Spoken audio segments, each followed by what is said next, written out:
Imagine strolling along the golden sands near India's Palar River, where the whispers of ancient legends seem to float on the sea breeze. According to local lore, 7 magnificent temples once graced this coastline, but 6 were claimed by the ocean's depths long ago. For centuries, these tales remained just that, stories passed down through generations. Then, in 2004, something extraordinary happened. When the Indian Ocean tsunami caused the waters to recede dramatically, astonished onlookers glimpsed submerged structures emerging from the sea, a fleeting reveal of what might be the lost temples of Mahabalipuram. Since that day, archaeologists have been diving into this underwater world, uncovering intricately carved stone remnants that hint at a grand past. But the ocean guards its secrets closely, and the full extent of these submerged ruins is still a captivating mystery. Could there be more waiting to be discovered beneath the waves? In our number 9 spot today, we have the River Wharf's Strid. At first glance, the Strid on England's River Wharf looks like a charming narrow stream, hardly something to be wary of. But beneath its serene surface lies a deadly secret. This innocent-looking stretch is where the river dramatically constricts from a broad, shallow flow into a deep, tight channel. The water's speed increases, creating powerful undercurrents and hidden caverns that have swallowed countless victims over the years. What's chilling is that those who fall in are rarely seen again, and the exact nature of the underwater hazards remains a mystery because it's too dangerous to explore. How can something so peaceful looking be so perilous? This Strid serves as a haunting reminder that appearances can be deceiving and that nature often guards its secrets well beneath the surface. In our number 8 spot today, we have the giant catfish of Mekong. Imagine cruising along the majestic Mekong River in Southeast Asia when suddenly you realize that beneath the calm surface swims a creature straight out of legend. Meet the Mekong giant catfish, one of the world's largest freshwater fish.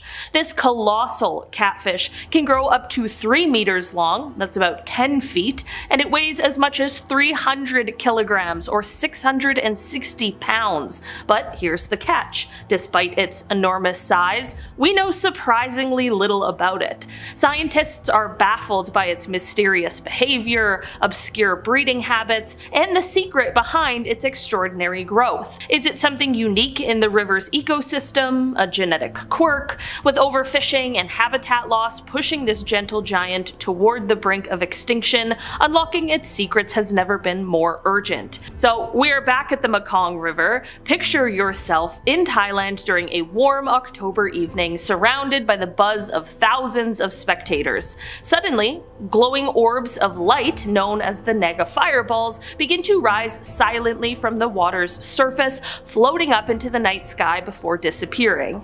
It is a breathtaking sight that blurs the lines between reality and myth. Locals believe these mysterious fireballs are the breath of the Naga, a mythical serpent revered in Buddhist lore.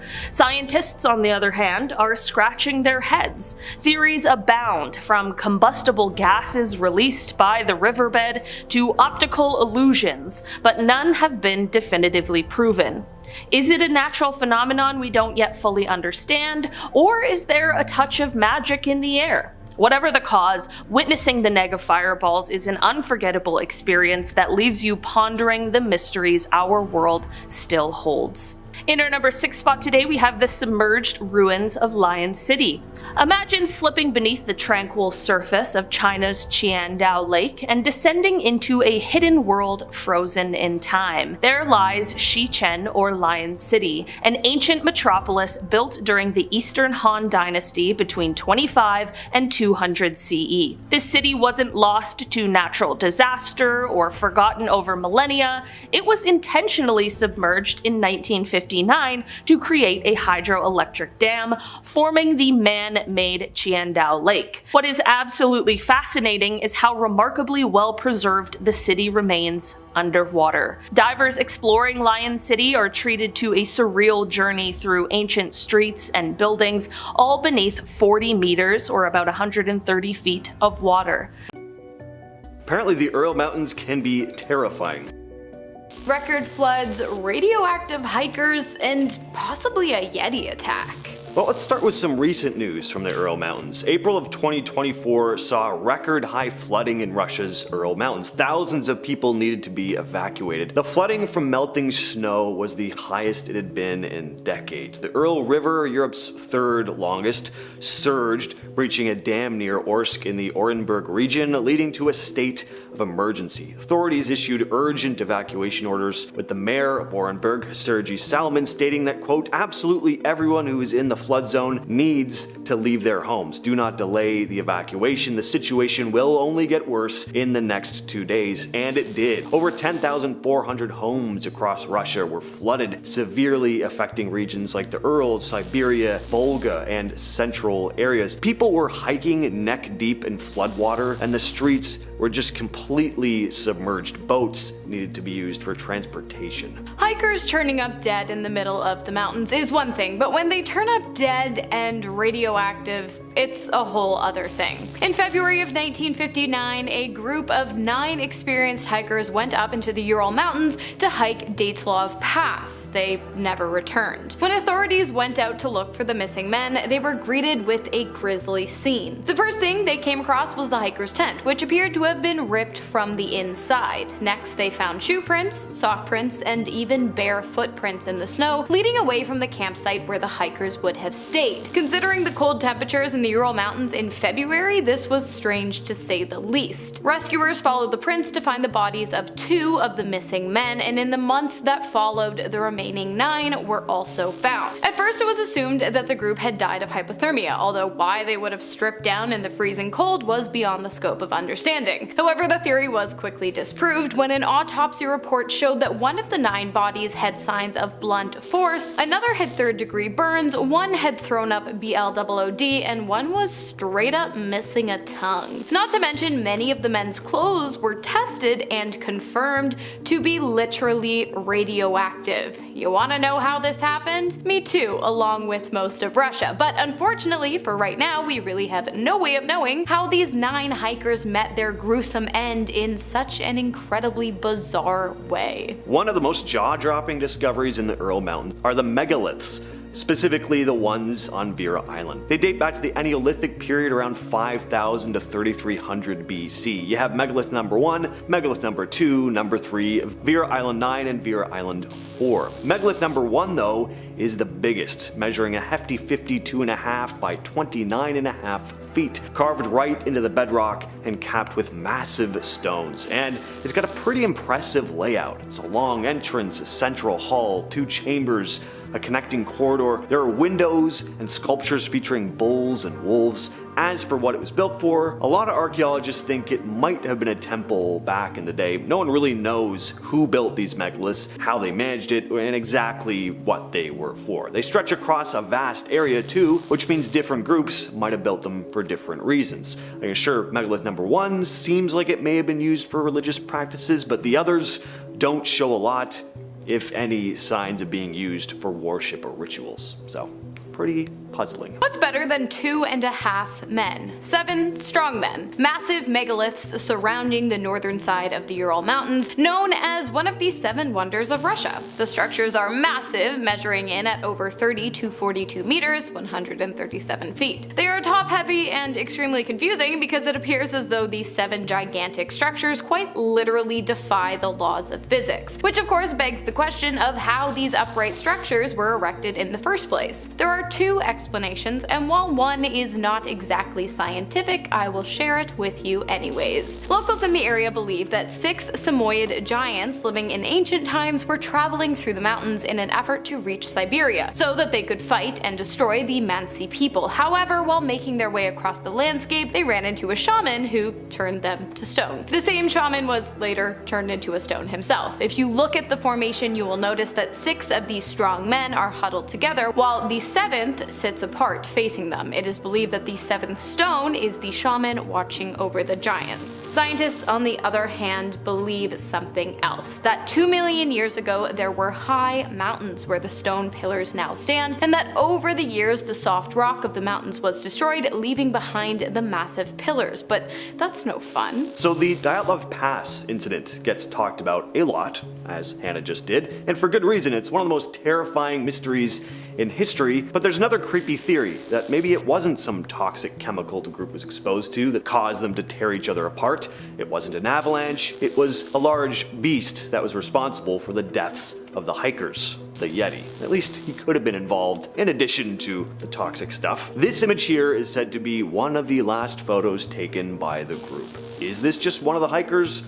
Or is this someone or something that was stalking them? Just for a little context, back in 1959, a group of 9 hikers mysteriously died in the Ural Mountains. They were found in strange circumstances, their tents torn up on the inside, some were found nearly naked in the freezing cold. They looked like they died violently. As Hannah said, one was even missing a tongue. The scene looked like something completely savage had ransacked their campsite. So I don't know, I find the avalanche theory pretty weak given the state these poor people were in. Everything just points to something more deliberate, and it's not like there have never been reports of a hairy Bigfoot looking creature in those parts, so I don't know. Could be possible. Ancient technology from hundreds of thousands of years ago, coupled with fireballs lighting up the sky and cigar-shaped UFOs, make for a pretty complex mystery, and of course some pretty good content for extraterrestrial enthusiasts. In 1991, geologists exploring the Ural Mountains discovered some pretty interesting nanostructures after digging 30 feet down into the earth. Minuscule metal coils and springs were extracted from soil that had remained untouched for centuries prior, leading scientists to wonder, where the hell did they come from? I mean, some of the fragments are as small as 1/10,000th of an inch, and the incredibly precise shape of the fragments has led scientists to believe that they had to have been manufactured. Not only that, but the smallest pieces were tested to reveal that they had been made of tungsten, a metal used in spacecraft construction because of its ability to withstand high temperatures. Whether or not this discovery is proof of aliens is up for debate, but scientists are convinced that the nanostructures are proof of an incredibly advanced civilization living in the Ural Mountains in ancient times. So not only have there been remains of mammoths found in the permafrost of the Urals, but sightings of living mammoths as well? Apparently there have been, and more than one. At least there have been reports of creatures over the years that look a lot like mammoths. Obviously these could be misidentifications or hoaxes, but there are more stories than you'd think. In 1920, a French diplomat shared a strange story he'd heard from a Russian fur trapper who claimed to have spotted giant shaggy elephants deep in the forest. One Russian explorer, Georgy Bashikrov, had an encounter that apparently haunted him forever. He'd been leading an expedition when he witnessed a massive reddish-brown creature with huge tusks waltz out of the forest, wade into a river, and then vanish. There are also stories of Soviet aircraft crews claiming to have spotted mammoth-like creatures from the sky in 1948. Then in 1978, geologists said they saw what looked to be a dozen mammoths calmly drinking from a river before disappearing into the woods. But what about solid evidence? Well, there were massive footprints found in Chukotka in 1948. They measured 27 inches wide and 20 inches long, way bigger than any known animal tracks in the area. They were found with trees smashed high above the ground, as if something mammoth-sized had passed through. An abstract stone image carved into the grasslands of the Ural Mountains that might just predate the famous Nazca lines by thousands of years has led scientists to wonder why and also how. The shape appears to depict an elk with an elongated muzzle, 2 antlers and 4 legs, and possibly a tail. The animal is about 275 meters, 900 feet long, the equivalent of 2 American football fields. It also would have been visible to ancient tribes from a nearby ridge located north of the structure. At one time, the stones depicting the animal also would have appeared white and shiny, but their contrast has dampened over the years due to the fact that they are now covered with a thick layer of soil. Researchers believe the image is likely the product of the Ural's rich megalithic culture, as the mountains are literally littered with massive structures from the north all the way to the south. Investigations regarding the significance of the image, however, are still ongoing, so if we find out anything interesting, stay tuned for that. One of the coolest caves in the Ural Mountains is Kapova. Not only are there cave paintings from the last ice age here, but the late Paleolithic era as well, when Cro-Magnons were walking the earth. And on top of that, bones from ancient animals were found in this massive cave. The place is basically a prehistoric art gallery or museum. There are images of mammoths, bison, rhinos, and the paintings are actually a lot less primitive than you'd think as well. There's attention to detail and storytelling here. Some scenes depict hunting, expeditions, and rituals, and archaeologists have, again, found ancient tools, jewelry, and bones of extinct animals like cave bears. I just can't imagine how incredible it would be to explore a place like this and just be fully immersed in the prehistoric ambience with paintings drawn on the cave walls by early humans who just had no concept of how far the human race would grow and evolve. Really cool. Perhaps one of the most perplexing discoveries made in the Ural Mountains is the discovery of a massive pyramid, several times larger than the Egyptian pyramid of Cheops, found in the subpolar section of the Ural Mountains. The height of the pyramid is almost 800 meters, and it's clearly aligned with north, south, east, and west, with clear and clean 90-degree angles, leading scientists to conclude that the structure must be man-made. But the territory in which the pyramids were found were not places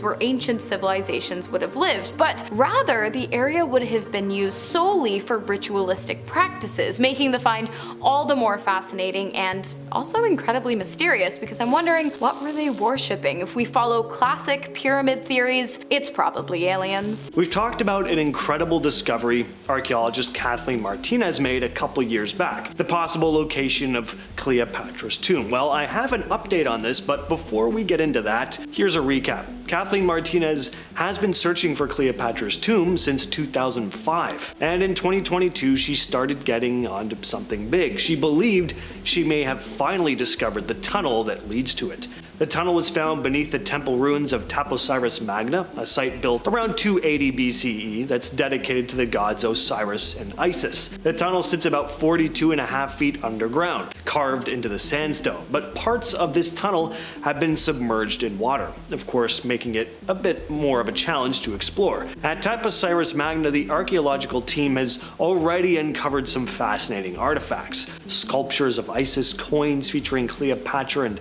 Alexander the Great, and even an entire burial ground filled with mummies. But the next step was for the team to, of course, investigate the nearby Mediterranean Sea, where part of the tunnel is submerged. But let's get on to this update.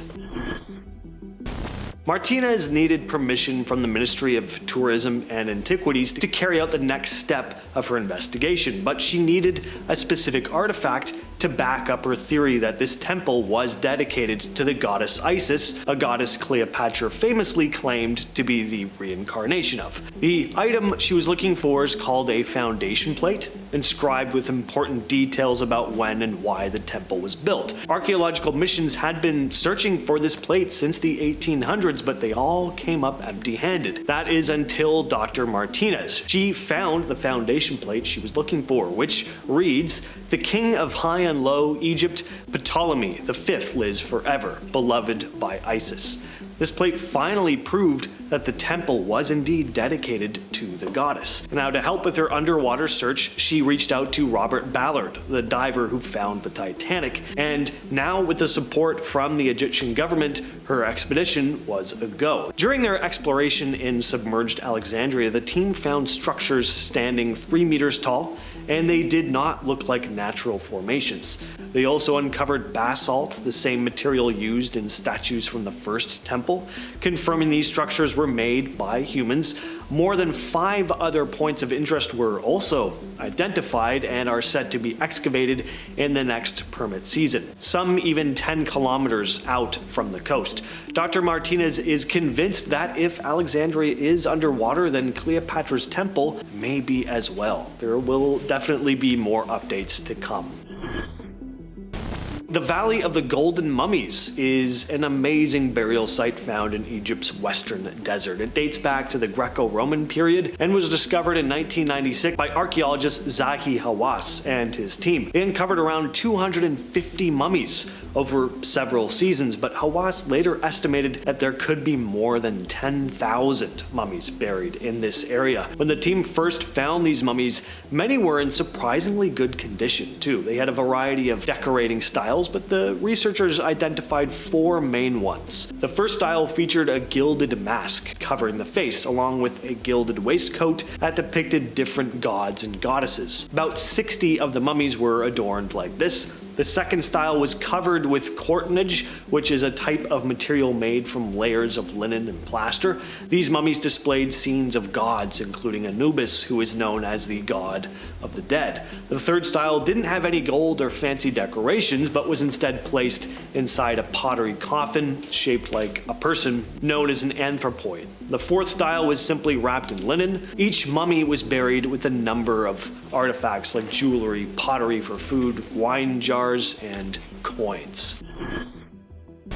This next story is, it's always been one of my favorites. It sounds completely made up. It's gonna sound like the Egyptian version of the Goonies, but this is actually a real thing that happened, and yeah, I just love this news story. So the media didn't release the guy's full name. He was simply referred to as Nagy. But Nagy was digging in his backyard one day in 2015 when he stumbled on this tunnel. Now, before I even say where the tunnel leads, let me just say, finding a tunnel in your backyard would just be incredibly cool no matter what. Like, I'd be calling my friends over, we'd be getting an adventure going, I'd buy an Indiana Jones hat, whole 9 yards, but let's get to where this tunnel actually led. The tunnel, right in this guy's backyard, led to Khufu Pyramid, one of the 3 pyramids that make up the Giza Pyramid complex. It's also one of the largest and oldest. Now, how insane is that? First of all, why was he digging? Who just goes digging in their backyard? If I was digging in my backyard, I'd find some worms. Probably that would be about it. This guy randomly decides to dig one day and finds a tunnel leading to the Great Pyramid. He does live in Egypt, but still, what are the chances of this? The tunnel was about 33 feet beneath his house and is made of stone blocks. Now, he didn't go into this tunnel and make his way to the Great Pyramid and find this out for himself. That would have been way cooler, but probably not the best idea to just go into an unknown tunnel buried in your backyard. Instead, he contacted authorities and archaeologists were sent to his yard who made the discovery. And what's even crazier is that this tunnel was actually something archaeologists have been seeking out for a long time. It was written about, but had never actually been found until then. In 2011, archaeologists in the ancient capital city of Avaris discovered a series of severed hands buried in the ground. The 12 severed hands dated back to around 1500 BCE and were found in pits just outside the walls of a palace. In one pit, 8 hands were found grouped together, while the others were in a nearby pit only about 3 feet away. Interestingly, both pits would have been visible from the throne room of the palace, meaning they might have been very important trophies for the rulers. Researcher Julia Greski from the German Archaeological Institute noted that Egyptian texts mention a practice called gold of honor. This involved presenting the hands of slain enemies to the pharaoh in exchange for gold jewelry, like necklaces or pendants. Interestingly, there were no cut marks on these bones. They'd been removed very carefully, possibly as part of a ritual. The tendons that connected the hands to the arms were likely severed after death and after rigor mortis had passed. But why take your enemy's hands as trophies? Well, hands were very symbolically important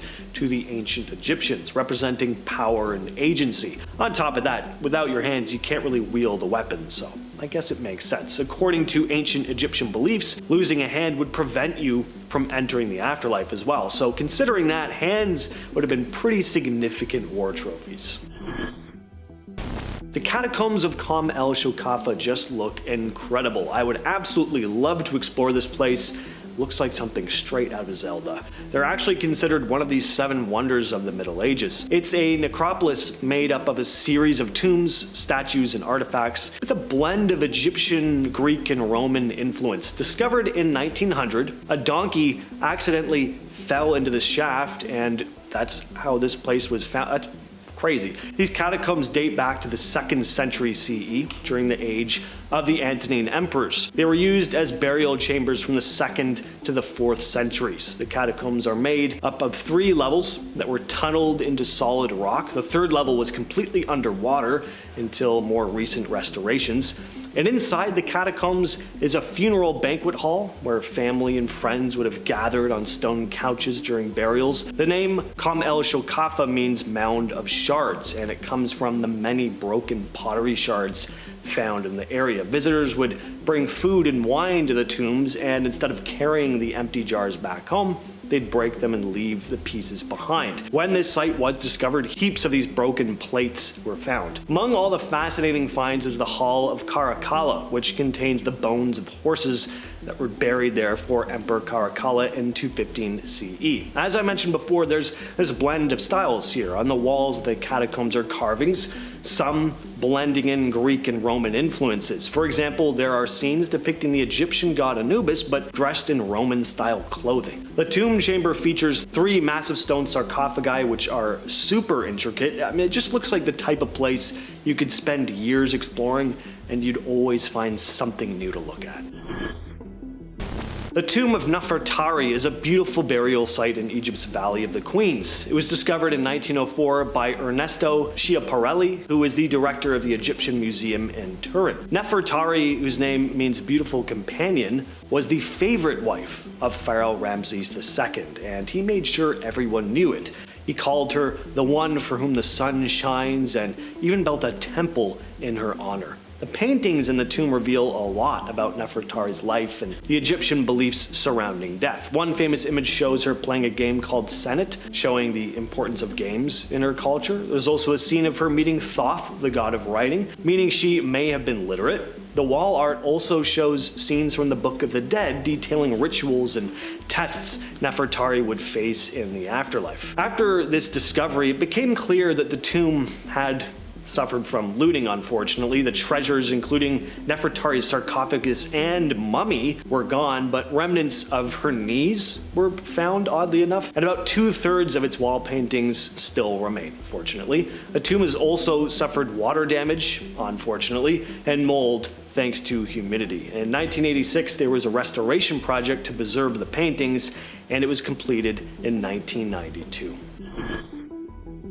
Thonis Heraklion was an ancient Egyptian city that ended up at the bottom of the sea. It was located near the mouth of the Nile River and was one of the most important cities in ancient Egypt at one point, a thriving port city during the time of the pharaohs, a center for trade with Greece and other Mediterranean countries, and it played a big role in the Egyptian economy. The city was known for its grand temples, the statues dedicated to various gods and goddesses. We don't know exactly why it sank, but there were likely natural disasters like earthquakes and rising sea levels, which led to it gradually sinking underwater. For centuries, Thonis was lost and forgotten until underwater archaeologists rediscovered it in 2000, with divers finding well-preserved artifacts like statues, pottery, and religious objects. Next up, we have a 4,300-foot-long tunnel discovered in 2022 in Egypt, underneath the Temple of Taposiris Magna that might just possibly contain the final resting place of the final ruler of Egypt, Cleopatra. Yes, like James, I have mentioned this one before, but it's freaking Cleopatra. I can't not talk about it. The temple where the tunnels are located is one dedicated to the god Osiris, also known as the god of the underworld, who symbolizes death, resurrection, and the cycle of Nile floods, which were necessary for agricultural success in Egypt in ancient times. Basically, it's the perfect place for Cleopatra to have been buried. As I said, the tunnels are almost 4.5 thousand feet long. They are also 6.5 feet tall and reside roughly 43 feet underground at the temple located just west of the ancient city of Alexandria, where Cleopatra is believed to have been buried alongside her lover Mark Antony. I mean, you've heard of all roads lead to Rome, but in this case I feel like all tunnels in Osiris's temple will eventually lead to Cleopatra. Statues and ceramics dating back to Cleopatra's time period have also been found in the tunnel, only furthering my personal belief and the belief of many that the tunnels do in fact contain her tomb. And I think sometime this year, maybe next year, we will find out the answer, because I know teams are working really tirelessly on exploring and kind of excavating the entire thing, so get excited. Orvieto is a beautiful Italian city, but relatively recently, an entire network of ancient tunnels built beneath it came to light, known as the Orvieto Underground. It was something that was kept secret for a long time. Orvieto is built on a volcanic rock called tuff, which is relatively soft and easy to carve, and for thousands of years residents had been digging into this rock, creating an extensive network of underground passages and rooms. In ancient times, these tunnels were used for storing wine and olive oil. The cool, stable temperature underground was perfect for preserving stuff. There are also wells and cisterns that were dug to collect and store water. During medieval times, the underground was used more strategically. The tunnels acted as secret escape routes during sieges and invasions, and some of the caves were even used as bomb shelters during World War II.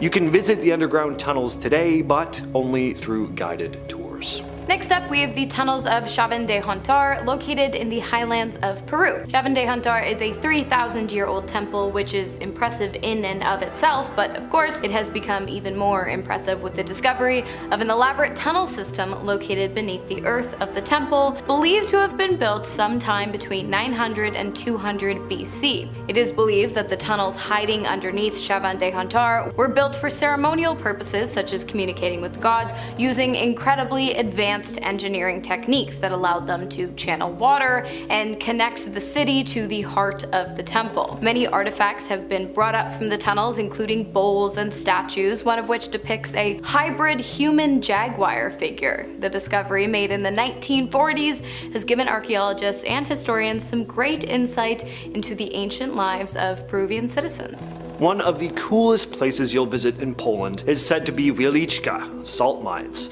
aka the underground salt cathedral. This is a huge subterranean complex near Krakow dating back to the 1200s. It's a huge rock salt mine. Rock salt at the time was very precious, and over centuries they transformed the mine into this extensive network of rooms, passageways, and tunnels that go more than 1,000 feet underground. Not only is this a massive underground complex, but it's not as utilitarian as you'd expect either. There's amazing artwork to see here. The miners used the salt crystal deposits to create chapels, chandeliers, statues. One of the most impressive features is a detailed replica of Da Vinci's The Last Supper, all carved from salt. The mine operated for a very long time too, centuries. It only stopped producing salt in 2007, so that's about 700 years of operation. Now it's a tourist destination, and from what I've heard, it is a must-see. Next up, we're going to Italy, because according to archaeologists, there is an entire ancient underground network of tunnels located directly underneath the royal palace of Naples, built in the 1800s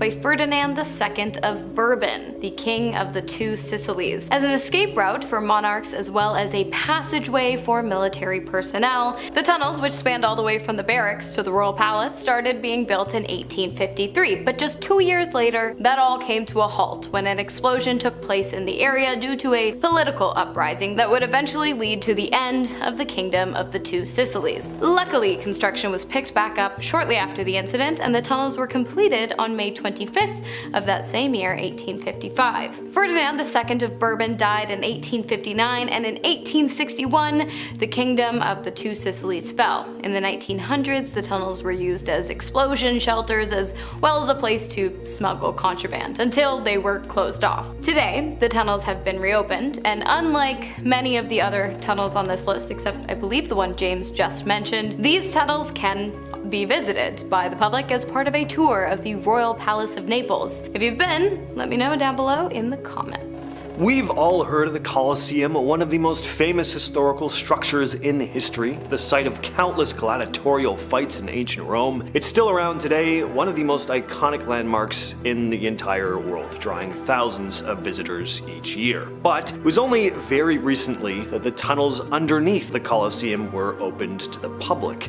The massive amphitheater itself is definitely impressive, but the hidden tunnels beneath offer a much deeper look into Roman Roman culture and traditions. These underground passageways were actually where the gladiators would prepare for their fights. It's basically the ancient version of the backstage area of a concert or sports event. For a long time, tourists couldn't access the underground areas, but just in 2021, several of these hidden passageways were restored and opened to the public, which is pretty cool. And finally, we have possibly my favorite ancient tunnels, the mysterious underground tunnels of Brazil that, no joke, scientists truly believe were created by either giant sloths or giant armadillos. In 2009, a farmer broke through a dry patch of soil into an underground cavity while he was out on the town on his tractor. Researchers were quick to investigate the area, and what they found was, well, pretty insane. An almost 50-foot long tunnel with a diameter of about 6.5 feet.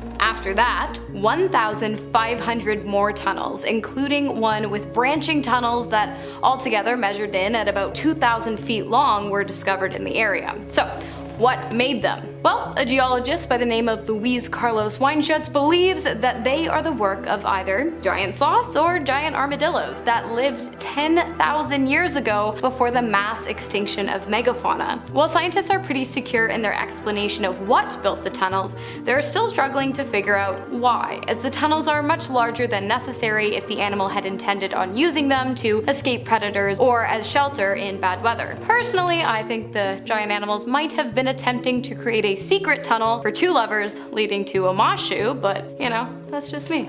Alien artifacts that have come from far out in space have somehow ended up on Earth. They have led to scientists uncovering disturbing truths that definitively prove the existence of extraterrestrial life in space. What are these figurines supposed to be? Would you ever think that they were meant to depict humans? Certainly don't look human to me, but it's not just because they're very old sculptures. I mean, they look intentionally not human. They look reptilian. The noses, or lack thereof, the eyes, if these were meant to resemble people, they did a bad job. Either that or these were really horrifying looking folks. But if they're not meant to be humans, then what exactly are they? The statues are often referred to as the Ubaid lizard men. The 7,000-year-old artifacts were uncovered in Iraq in the 20th century. There are theories as to what these things could be, but no definitive evidence. Unfortunately, we don't have any written records of the time, so determining the ideas behind people's artistic expression in prehistoric Mesopotamia, it's not really the easiest, but I'm pretty fascinated by the idea that there may have been some reptilian aliens visiting Earth around this time that people were depicting here. Definitive proof of life beyond our planet found inside of a meteorite that landed in Sri Lanka back in December of 2013. Yeah. When pieces of the space rock were gathered and examined back in 2013, a shocking discovery was made. The debris of the meteor contained fossils, algae fossils, of clear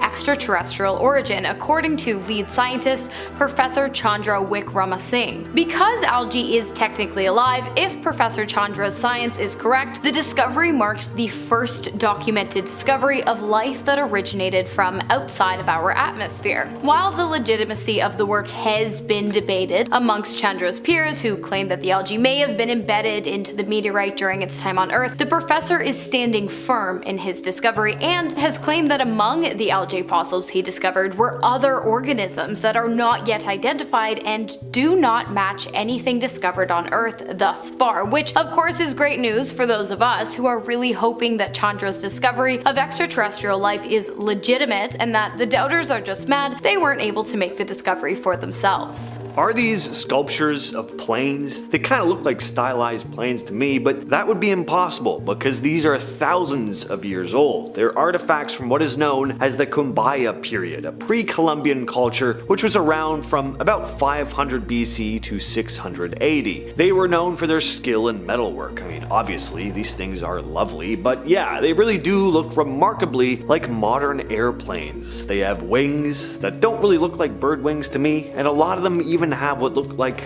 tail fins. So how and why were these created? Did these people somehow have knowledge of what the future of air travel was going to look like. Were they encountering beings with highly advanced technology? The official explanation is that these are depictions of animals, insects, birds, that sort of thing, and yeah, there's a very good chance that's all these are, but I can't deny how eerily accurate they look to modern flying machines. And here's another really interesting thing. In 1994, a group of German engineers actually built scale models of the Kumbaya artifacts to see if they could fly, and guess what? They did, with an added propulsion system of course, but the designs worked.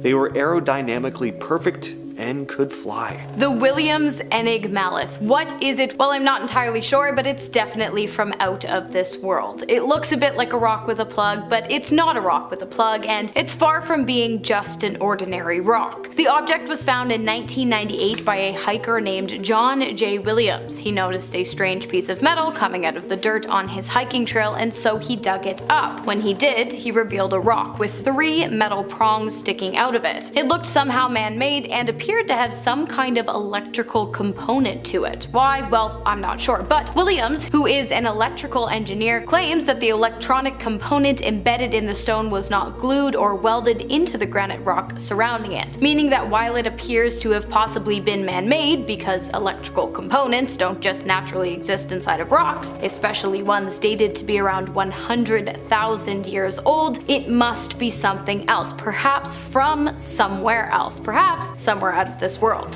While Williams is open to having others research the strange rock, he does have a few conditions. He must be present for whatever discovery is made, and the rock must remain unharmed. Even with these parameters, you would think that by using modern day tools and technology, we would have been able to get an answer as to what exactly the rock is by now, and where the electrical component is coming from and how it was embedded. But no such discovery has been made, leaving the leading theory to be that its origins are likely not of this earth, and that it likely holds the answers to questions we haven't even thought to ask yet. No one is exactly sure what this thing is. It's been dubbed the Wedge of IUD and was found in Romania in 1973. Workers came across it while digging during a construction project. It was found buried along with 2 large mastodon bones. The wedge is around 5 pounds and it's made of aluminum. Now this turns out to be pretty strange because aluminum wasn't widely used until the 19th century, but this thing is estimated to be much older, at least 250,000 years old. It's a very odd looking object, looks like a modern art piece or something, but what exactly is it? Well, again, nobody really knows for sure, but one of the funnest theories,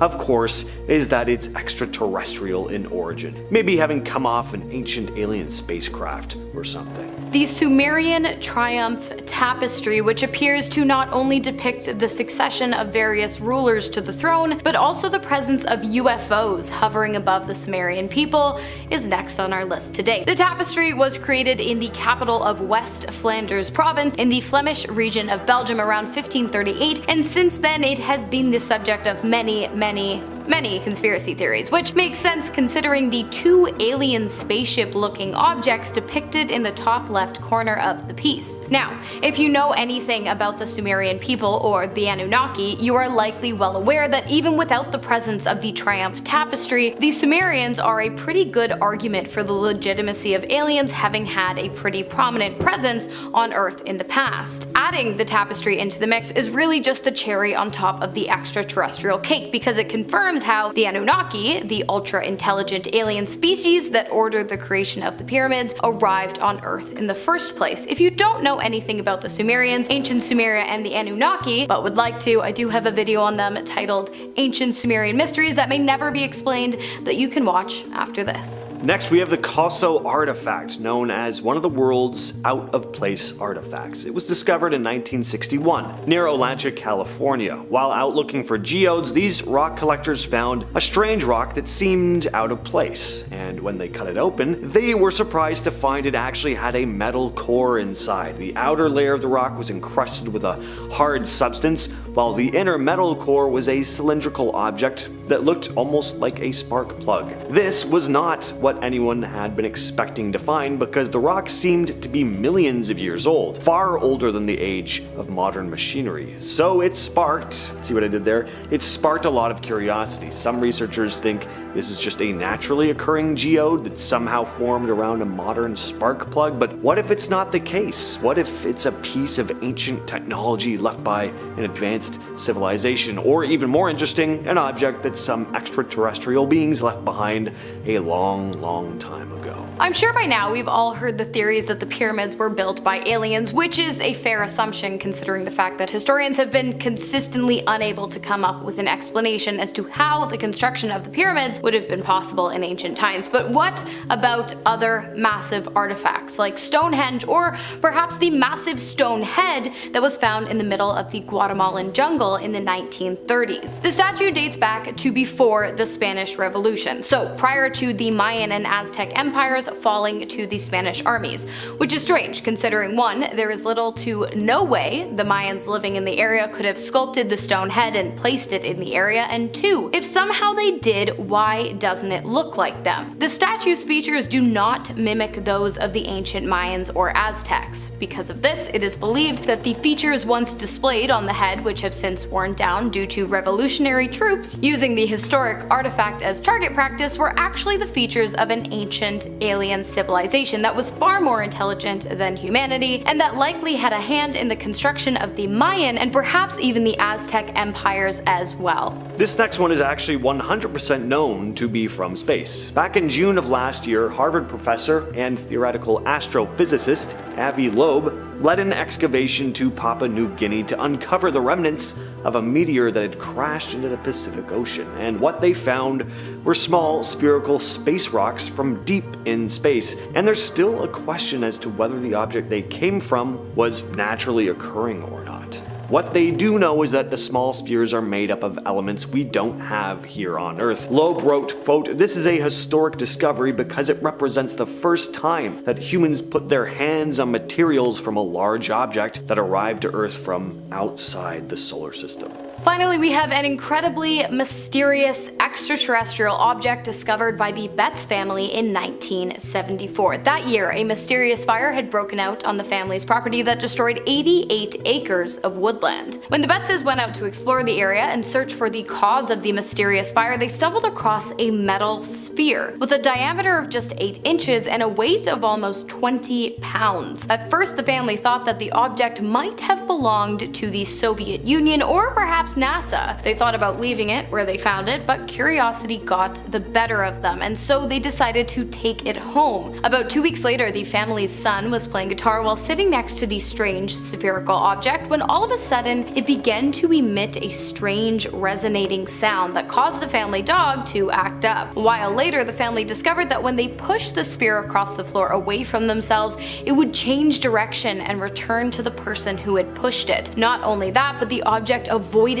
being damaged at all costs, rolling up slanted tables to keep itself from crashing on the floor, and eventually it began emitting pulsing sounds seemingly out of nowhere. The strange behavior was witnessed by scientists as well as representatives from the military, so you don't just have to take the Betts family's word for it. At first, the Betts family refused to let the ball out of their possession, but after doors started slamming shut and music began randomly playing in their home, they handed it over to the authorities, who were shocked to discover that the metal ball was just that, a metal ball, or so it appeared. While there is no solid explanation as to why the sphere displayed such strange properties and caused so many strange things to happen, I think we can all agree that the most likely reason is because it came from outer space with a purpose that has yet to reveal itself to mankind. Microorganisms. They're not something we have on our minds all that often. As underwhelming as they may sound though, what if I were to tell you there could be ancient, potentially extraterrestrial microorganisms buried in the ice and permafrost around the world? The North and South Pole might seem like frozen wastelands, but deep beneath the surface of the ice, there are thriving ecosystems. Scientists have been drilling into the ice for years, taking samples from deep below the surface, and what they've found is microorganisms living in pretty extreme conditions. Bacteria and fungi that survive in the harsh cold and lack of sunlight. But what if there's more to these microbes than meets the eye? Could there be life deep below the ice that comes from another world? Let's take Antarctica for example. It's one of the few places on Earth that's remained relatively unchanged for millions of years. So the theory goes that if microorganisms from space ever landed here, they might have been preserved in the ice. Might sound like science fiction, and that's why you don't hear a lot of public discussion from scientists about this, but there are researchers taking it very seriously. Some even believe that finding extraterrestrial microbes in Antarctica could change everything we know about life in the universe. Ancient alien microorganisms sounds a little too ridiculous for you? Well, how about something far more concerning and very much real? Ancient viruses trapped under layers of ice. Silent threats buried deep in the ice and permafrost in various parts of the world. Maybe even some that have been found and just haven't been disclosed to us yet. What virus could that be specifically? Who knows, but there could be dormant viruses that our immune systems aren't ready to deal with.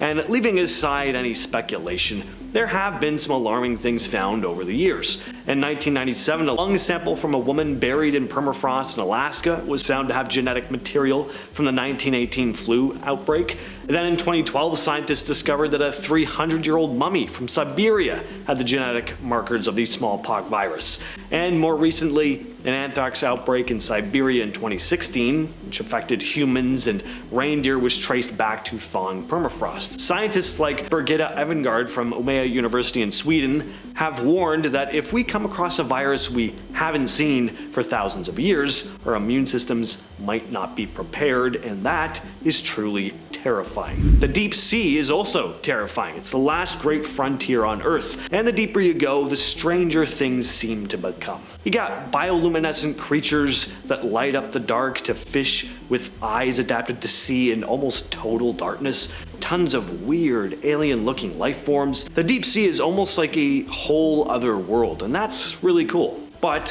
what if there are creatures down there that we're not prepared to encounter? Scientists have discovered giant squids with eyes the size of basketballs, fish with fangs so long they look like they're just from a completely different animal. But beyond these known animals, there are theories that the deep sea might be far more terrifying than we could ever imagine. Some speculate that unknown, possibly dangerous organisms could be lurking far beneath the surface, and it's possible that scientists have come across them but haven't shared their findings with the public. As for what they could be, well, maybe remnants of creatures from prehistoric times, or maybe even something more sentient. There are stories from around the world of people spotting strange creatures gliding through the water they've never seen before. Could some just be misidentified whales or whatnot? Sure, but the ocean is vast and mostly unexplored. It's not even remotely a stretch to say that there could be some validity to at least some of these stories. CRISPR technology allows for precise genetic editing. And while the technology is pretty exciting, there are some very real concerns about negative consequences in human evolution. On the surface, it sounds amazing, fixing genetic disorders, potentially curing diseases, but there's a darker side to this technology that you might not hear as much about. For starters, CRISPR allows scientists to cut and paste DNA almost as easily as you edit a document on your computer. At least it'll get to that point anyway. And this means they can theoretically create genetically modified organisms with almost limitless possibilities. This could lead to incredible advancements, but let's just say someone decides to use CRISPR for more nefarious purposes, like the creation of, say, a superbug, or to create a new breed of bioengineered soldiers. There's a lot of sinister potential here. Dark matter and dark energy. They both sound very ominous. They're two of the biggest mysteries in modern science. We know they exist because of their effects on the universe, but we can't actually see them or understand them completely. Even though they make up about 95% of the universe, dark matter is thought to be the substance that holds galaxies together. Without it, galaxies would just fly apart. We can't see it, but we know it's there because of its gravitational effects. Then there's dark energy. This is what's thought to cause the expansion of the universe, a force pushing everything apart faster and faster. Kind of like the real life force, I've just realized. because it's like actually pushing things, you know? As for what it is, why is it there? You know, it's impossible to say for sure, but there's an idea that what we're calling dark matter and dark energy might have something to do with other dimensions. There are tons of conspiracy theories along these lines that the government or certain scientific groups might already know more about dark matter and dark energy than they're letting on. That they've even found ways to harness or interact with these forces in ways we can't even imagine. And if that sounds too far-fetched, at the very least, know that real scientists are exploring the possibility. Science is a constant, ever-changing pursuit of the truth. It's not a rigid set of beliefs. So, I mean, who knows? Maybe the truth is more bizarre and unsettling than we'd like to know. Why is it that given the vast number of stars and potentially habitable planets, we haven't encountered any signs of extraterrestrial life? At least not officially, anyway. Where is everybody? This question is known as the Fermi paradox, named after the Italian-American physicist Enrico Fermi, who blurted out, "But where is everybody?" during a conversation he was having with some fellow physicists about UFOs. And yeah, where are they? Are they avoiding contact? Are they deeper into space than their technology will allow them to reach us? Or, as unlikely as it may be, are we actually just totally alone out here? We're going to start off the list with a recent UFO sighting in Middletown. So in June of 2023, a number of residents reported seeing strange lights in the sky over town. The lights were in a circular formation, rotating. A man named Caden Little managed to capture the weird lights on video. We see them hovering in place, rotating in a counterclockwise direction before flying off at such an amazing speed that if you blink, it just looks like they vanish completely. President of the Cincinnati Astronomical Society, Brian Simpson, looked at the footage, saying that the lights definitely weren't from a drone based on the speed at which they flew out of sight. I think this is a pretty cool piece of footage, but what do you guys think? Genuine, hoax? Leave your thoughts down in the comments. And while you're at it, why not hit that subscribe button as well? Here's a creepy piece of footage from TikTok. A couple was hiking at night in Ohio when they pulled out their camera to film this pair of eyes peeking out at them from the tree line. At first, they thought it was a deer, but at one point they realized it really doesn't seem to be a deer. Something about the way the eyes are moving and the fact that deers rarely decide to follow people. I really want nothing to do with human beings. So it becomes pretty clear that there's something else tailing them. Now, we never get to see the creature in full. It lurks in the shadows the entire time, but some commenters have said it kind of moves like a big cat. Others have commented it could be the Ohio grassman or dogman. Whether this was a cryptid or a predatory animal, either would be terrifying. Eventually, the couple wisely decides to hurry out of there. The small village of Sabina once had something of a mascot, a very macabre mascot. It was a mummy. So in 1929, an African-American man in his mid to late 40s was found dead on a road near Sabina. No ID, just $1.40 in cash and a scrap of paper with an address that turned out to be a vacant lot in Cincinnati. The authorities had no idea who this guy was, so they went with the name Eugene. Eugene the mummy was taken to Sabina's Littleton funeral home and embalmed. They put him in a brick shed by a bus stop, thinking maybe someone would recognize him during the 30-day viewing period. But no luck. Folks in Sabina got kind of attached to their new resident, though. They cleaned him up, they changed his clothes. Things got really weird, though, when local kids started playing with him and moving him around, even swiping his gold teeth. Teenagers would even take the poor guy out on joyrides. The mummy ended up being taken to Ohio State University and was placed on a bench outside the school to scare students. The Littleton funeral home got wind of this, and Eugene was sent back to Sabina, and at this point it was clear the guy needed to be buried. Eugene got a plot in the local cemetery, complete with a stone that says he was found dead in 1929, buried 1964. His identity is still a complete mystery. Next up, we have the case of the Peninsula Python. I think this is one of my favorite stories to come out of Ohio. It's not often that a massive-sized wild python ends up roaming through a middle American state, but in one magical summer in Ohio, that's exactly what happened. In the summer of 1944, something strange happened in Summit County, Ohio, near the Cuyahoga Valley National Park. People started reporting sightings of a massive python about 15 feet long and incredibly thick. Now, at first, authorities didn't take these reports seriously, thinking it might be a hoax or some kind of wild exaggeration. As it turned out, though, what could have gone down as just another one of Ohio's many urban legends turned out to actually be very real. The residents were not making it up. Somehow a large python was let loose. No one could explain how the snake ended up in Ohio, but there it was. During that summer, the residents were terrified as the enormous snake roamed through farms, leaving behind indentations the size of giant tires. To make matters worse, the python even attacked livestock. I mean, of course it did, right? Authorities spent the whole summer hunting this thing down, but it was never found. It just disappeared eventually. Most likely it died from exposure during the harsh Ohio winter. Next up is the Crosswick Monster case. This was a very well documented case at the time and is one of the strangest stories ever to come out of the state of Ohio. Just saying a lot. So in 1882, two boys, Ed and Joe Lynch, had a really terrifying encounter with a strange creature in a field. They heard strange noises from tall grass, and before they could react, they said they saw this large lizard-like beast with 4 legs come out of them. The creature approached the two, grabbed Ed in its jaws, and started dragging him towards a hollowed-out tree. Ed's screams ended up catching the attention of nearby men who rushed over to help. They managed to rescue Ed, but he was injured. After the incident, 60 men armed themselves with axes and clubs, and they formed a posse to hunt down this thing. They caught up with it, and the creature then stood on its hind legs.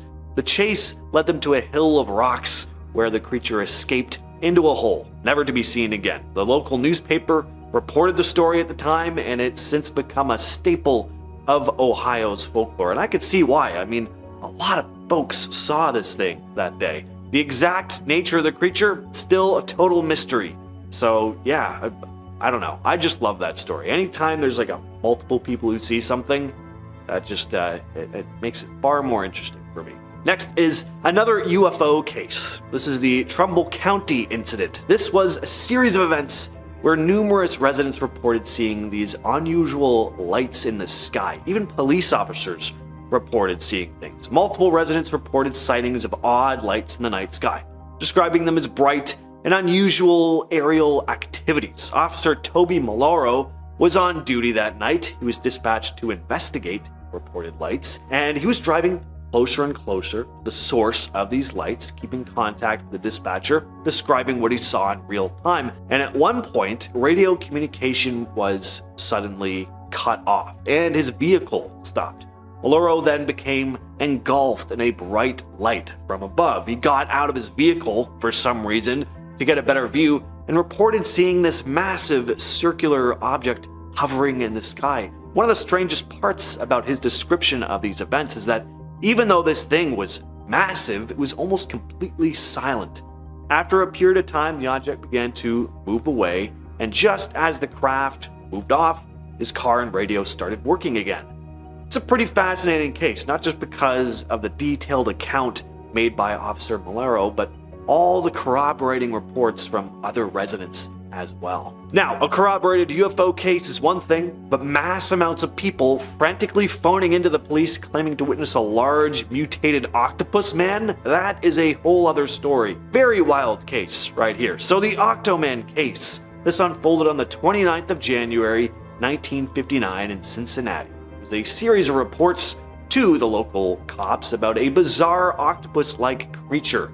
The first report came from a man who urgently contacted police. He had a hard time describing what he was seeing because no one's ever seen a mutated octopus man before. And then a truck driver phoned up saying he'd encountered an unusual creature while driving into Cincinnati. Reports then just kept flooding in. The common thread with these calls is that people apparently sounded genuinely distressed. The creature was described as very large and had grayish skin, tentacle-like appendages, and a lopsided chest. Not sure exactly what that means, but I don't know, just maybe kind of like hunchback kind of. One witness provided a more detailed account, stating it was large.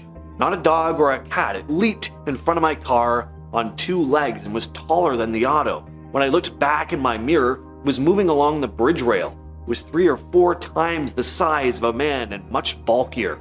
I have an eye and mind for dimensions, and I know it was huge. If I ever had the opportunity to go back in time, like forget going to Woodstock or anything like that, I'd just be like, take me to Cincinnati, Ohio, January 29th, 1959. I just want to know what everyone saw that night. Like, was it just a guy with a horrible deformity? Was there just something weird in the air that night? Or was there a freaking octopus creature roaming around that bridge? I desperately want to know. The Cedar Bog Monster. So the Cedar Bog Monster is just one of Ohio's many variations of Bigfoot. Back in the 50s, people started spreading stories about a creature hanging out in the Cedar Bog Nature Preserve. It was described as a large, hairy figure standing around 7 feet tall, with eyes that shined in the dark, and a not-so-pleasant odor. One of the most famous sightings was from a couple who had parked near the bog. They spotted the huge, hairy creature strolling along Woodburn Road, which runs right beside the bog. They hightailed it out of there, of course, and reported the incident to the police. And there would be more and more accounts being reported. People started saying they were hearing strange noises in the woods, like grunts and howls. Some would find massive-sized footprints. Local news even featured the Cedar Bog Monster in a headline. Now, what I wonder is, if this thing really did exist, is it a different creature than the Grassman and Orange Eyes and like all these other big hairy creatures roaming around Ohio? Or are these folks seeing the same creature or species of creature? These are the important questions you have to ask yourself. Another one of Ohio's strangest cases is the Werewolf of Defiance sightings. So in the summer of 1972, on the Norfolk and Western Railway in Defiance, 2 railroad workers, Ted Davis and Tom Jones, experienced a bizarre and unsettling event that would later be dubbed the Werewolf of Defiance case. It all began with Ted Davis, who, while working away on the railroad, saw something otherworldly. He reported seeing a large, wolf-like creature. The creature actually held a wooden board in its paws, and without warning, it swung the board, striking Ted squarely on the shoulder. The creature then hastily retreated into the bushes like a coward. 5 days later, Ted and his coworker, Tom Jones, returned to the railway for another day of work. For some reason, they didn't quit after that first encounter. Sure enough, the creature shows up again, and this time it was actually a safe distance away from the two, and Ted and Tom then reported their encounters to the local police. Little did they know that their report was just the beginning of a wave of Wolfman sightings in the area. Other reports started flooding in, each detailing sightings of this menacing wolf monster, but reports started to trickle out by the end of that summer. So, did people hear about that first report and just want attention?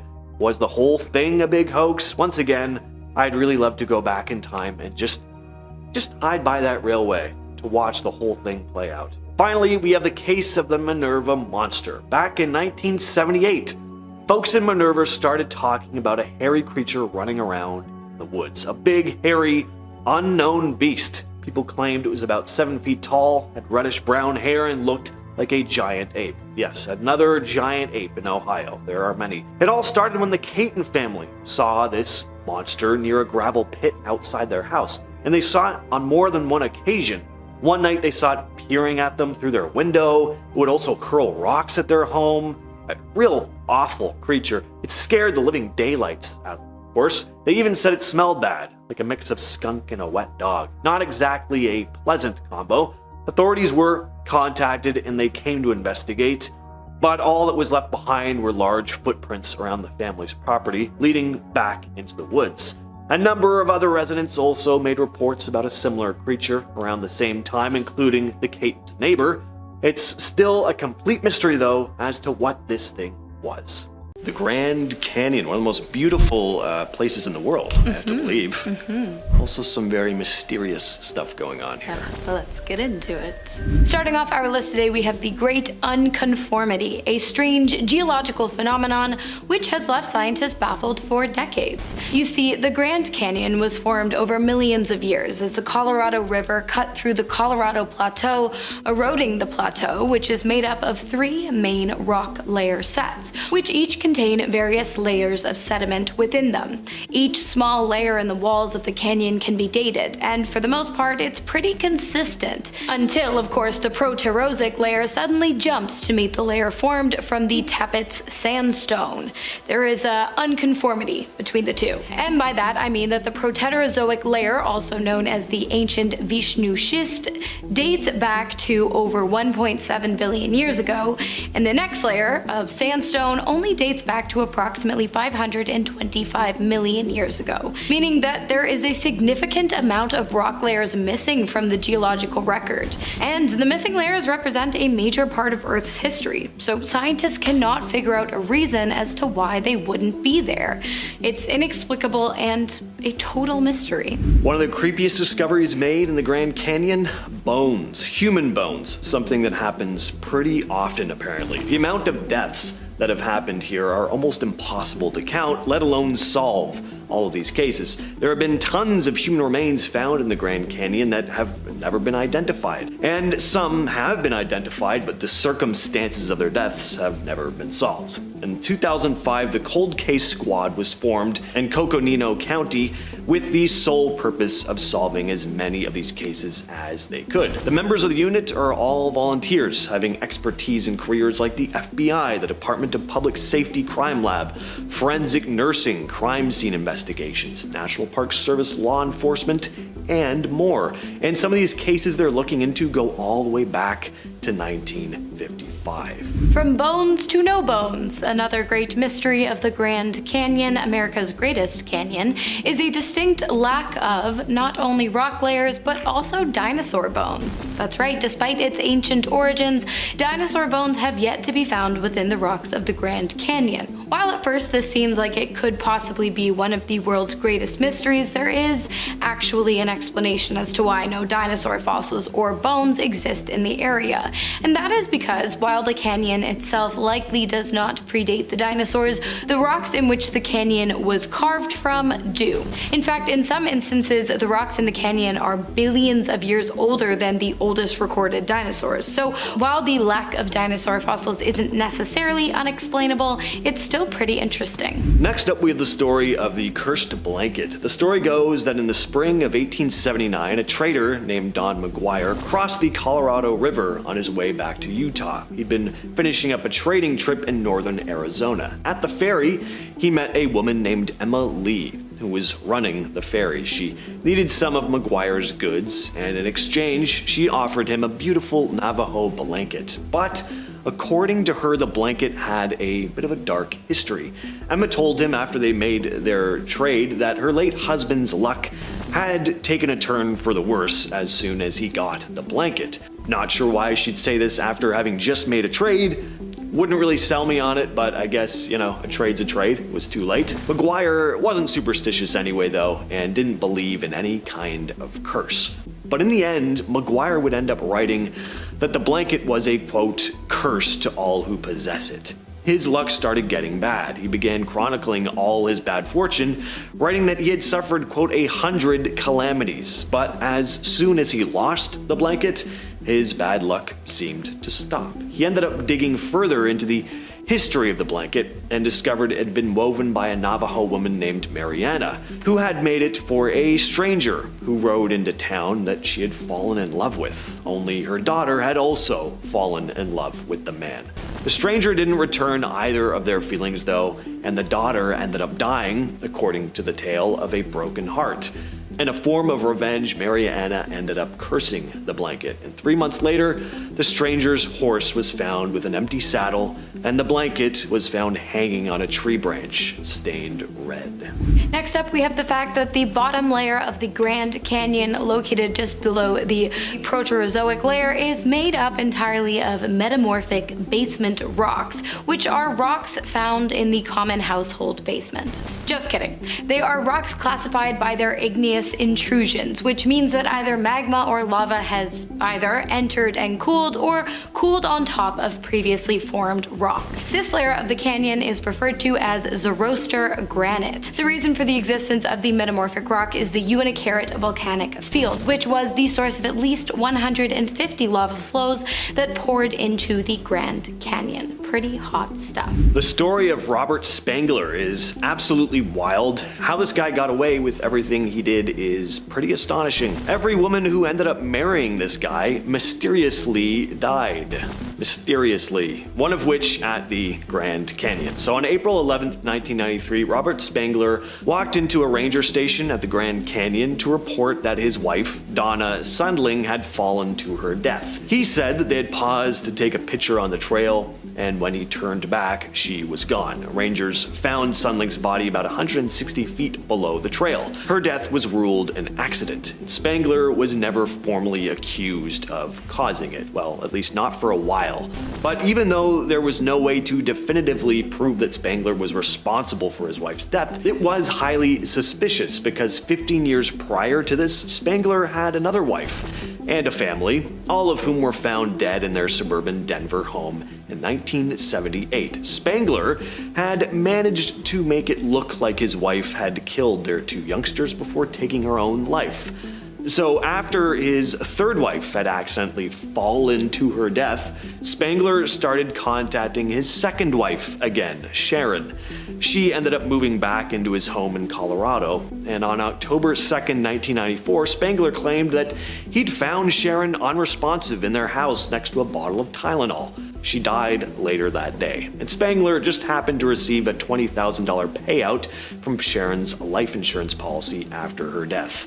In 2000, Spangler was diagnosed with terminal cancer, and he ended up confessing to all his crimes, all except for Sharon. He admitted to killing his first family because he wanted a new life, and he pushed his third wife off a cliff because he was unhappy in his marriage, because apparently divorce doesn't exist. Anyway, in March of 2001, Robert Spangler was sentenced to life in prison for his crimes, but his cancer took him out 5 months later. Next on our list today, we have the Hydes, or more accurately, the disappearance of Glenn and Bessie Hyde, who went missing in the fall of 1928. The pair were newlyweds, hoping to run the rapids of the Colorado River through the Grand Canyon in Arizona, making Bessie Hyde the first woman to accomplish the feat. Unfortunately, that never happened, because on December 19th of 1928, the couple's boat was found abandoned, floating upright and fully stocked in the river. The pair had been seen and photographed just a month prior to their boat turning up unmanned in the cold water of the canyon. They had been restocking on goods and supplies when Bessie was overheard wondering aloud if she would ever wear pretty shoes again. Well, there is no way of knowing if she ever did, because as far as conclusive evidence goes, the pair was never found. Although many years later, in 1971, a woman claiming to be Bessie Hyde stated that she had killed her husband Glenn in order to escape his tormenting behaviors. While there was some evidence to back up her claim, documents of Glenn's early life, which would have been pretty easily obtainable, and a weapon, the woman's story is widely deemed as just that, a story. The investigation of the Hyde's death led to the discovery of many bodies found within the Grand Canyon, but none of them actually belonged to the Hydes themselves.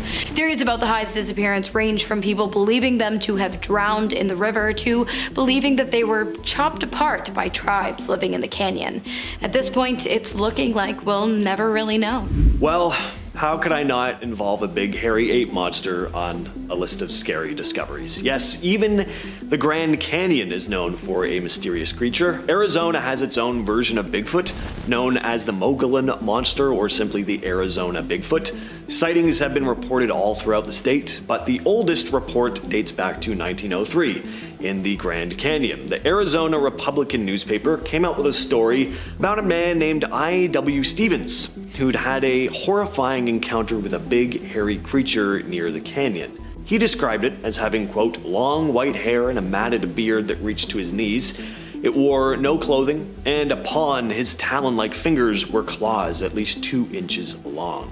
So he'd come across this bizarre creature drinking the BLOOD of 2 cougars and when the creature spotted him, it threatened him with a club and, quote, screamed the wildest, most unearthly screech. Next up, we have one of the deadliest airline disasters in American history, which somehow occurred directly over the Grand Canyon and cost the lives of 128 passengers. The freak accident occurred on the morning of June 30th in 1956. Just 1 hour after departing from the Los Angeles International Airport, United Airlines Flight 718 and Trans World Airlines Flight 2 collided in midair above the Grand Canyon. Both pilots had somehow veered off of their designated routes and ended up flying at the exact same altitude in the exact same space at the exact same time. The reasons behind the crash were listed as lack of communication, turbulent weather, and flight rules. However, given the large number of coincidences that led to the accident, the crash of Flight 718 and Flight 2 out of LA hold an air of undeniable mystery. Finally, we have the Thunderbird, a creature from Native American folklore. Giant birds with 20-foot wingspans, creating lightning storms as they flap their powerful wings. There have been reports of massive-sized birds flying over Arizona, though, especially around the Grand Canyon, some in quite recent years. One of the most famous stories, though, dates back to the late 1800s, when two cowboys in Tombstone claimed to have shot down one of these massive birds. The story goes that the cowboys were riding through the desert when they spotted this enormous bird perched on a rocky outcrop. They fired at it, as cowboys do, and eventually they brought the bird down. They managed to transport it back to Tombstone, where it was then displayed in a local shop for everyone to gawk at for a while. Again, that's not the only story. Over the years, many people have reported seeing giant birds in the skies over Arizona. Some describe them as having feathers and resembling oversized condors, while other people have said they've seen what looks more like some sort of prehistoric creature, like a pterodactyl. Deep in the heart of Louisiana, where the water whispers secrets and the fog clings to the ancient trees, the wetlands hide mysteries as dense as their thickets. From ancient cities entombed in mud to creatures that defy explanation, these swamps and marshes hold tales as murky as their waters. So grab your flashlight and let's peel back the layers of mystery in one of America's most haunting landscapes. We are starting off today with one of the most recent discoveries, and that is the fact that Louisiana's coastal wetlands are in deep trouble, according to a new study from Tulane University, which reveals a rapid rise in sea levels that's expected to wipe out 3/4 of these natural hurricane barriers within decades. Published in Nature Communications, the study shows that Louisiana has seen a kind of sea level surge in the past 13 years that we didn't expect to see until much later this century. As a result, nearly all of the state's coastal wetland sites are struggling to keep up, with about 90% of them drowning under the rising tides faster than they can grow. This spells trouble for Louisiana, which has already lost over 2,000 square miles of wetlands since 1932, making cities like New Orleans even more vulnerable to storms. Despite massive restoration efforts and billion-dollar projects to save them, the future looks very bleak for these crucial ecosystems that buffer storms, attract tourists, and provide habitats for wildlife. As the seas continue to rise, the study warns of a, quote, ecosystem collapse that could decimate these vital areas by 2070. Next up, we are talking about an ancient lost city. George Gela, a retired architect turned amateur archaeologist, has a wild theory about a bunch of granite stones found by fishermen near Louisiana's uninhabited Chandelier Islands, 50 miles east of New Orleans. He believes these stones are actually part of a 12,000-year-old lost city predating ancient civilizations like the Inca, Maya, and Aztec. After 44 visits to the site, Gela is convinced he's found the remains of a submerged city he calls Crescentis, complete with a pyramid that he claims is connected to the Great Pyramid of Giza in Egypt. Local fishermen have long pulled up strange, square rocks from the area, but granite isn't native to Louisiana or Mississippi, stirring curiosity and speculation. Gela, who has studied the site for nearly 50 years, even has underwater sonar images that he says show clear ruins, including a massive massive pyramid. Adding to the mystery, he reports a bizarre amount of electromagnetic energy around the pyramid, echoing tales of compasses going haywire, similar to the Bermuda Triangle. Though it kind of sounds like a plot from an adventure novel, many are of course skeptical of Gela's claims.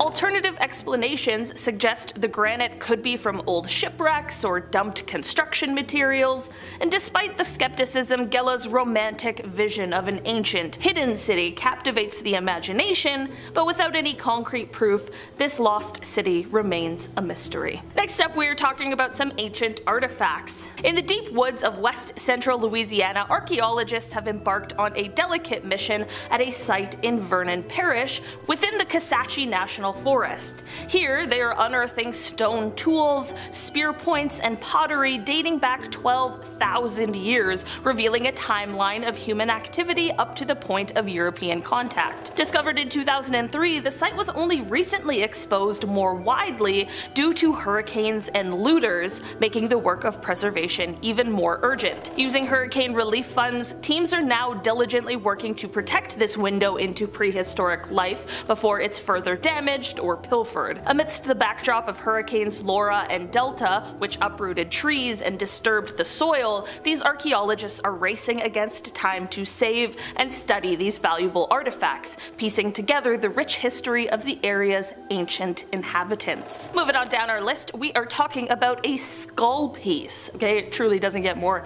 mysterious than that. Back in 1985, a fragment of a human skull turned up near Lake Pontchartrain on the outskirts of New Orleans. Initially, all that the coroner could deduce was that it belonged to a woman aged between 25 and 35. Despite the efforts, the age of the bone remained a mystery due to the limitations of technology at that time. The bone languished unidentified for years, with a 2009 DNA test proving inconclusive, lacking enough DNA to match any records. It wasn't until the bone was re-examined with carbon-14 dating at a Florida lab that the true antiquity of the find was revealed. It dated back to between 1504 and 1634 BC, placing the woman in the late Archaic period, contemporary with inhabitants of the famed Poverty Point. More on that later. This startling revelation identified her as indigenous, likely from the same era and region as those at Poverty Point, one of the most significant archaeological sites in the US from that period. Following the discovery,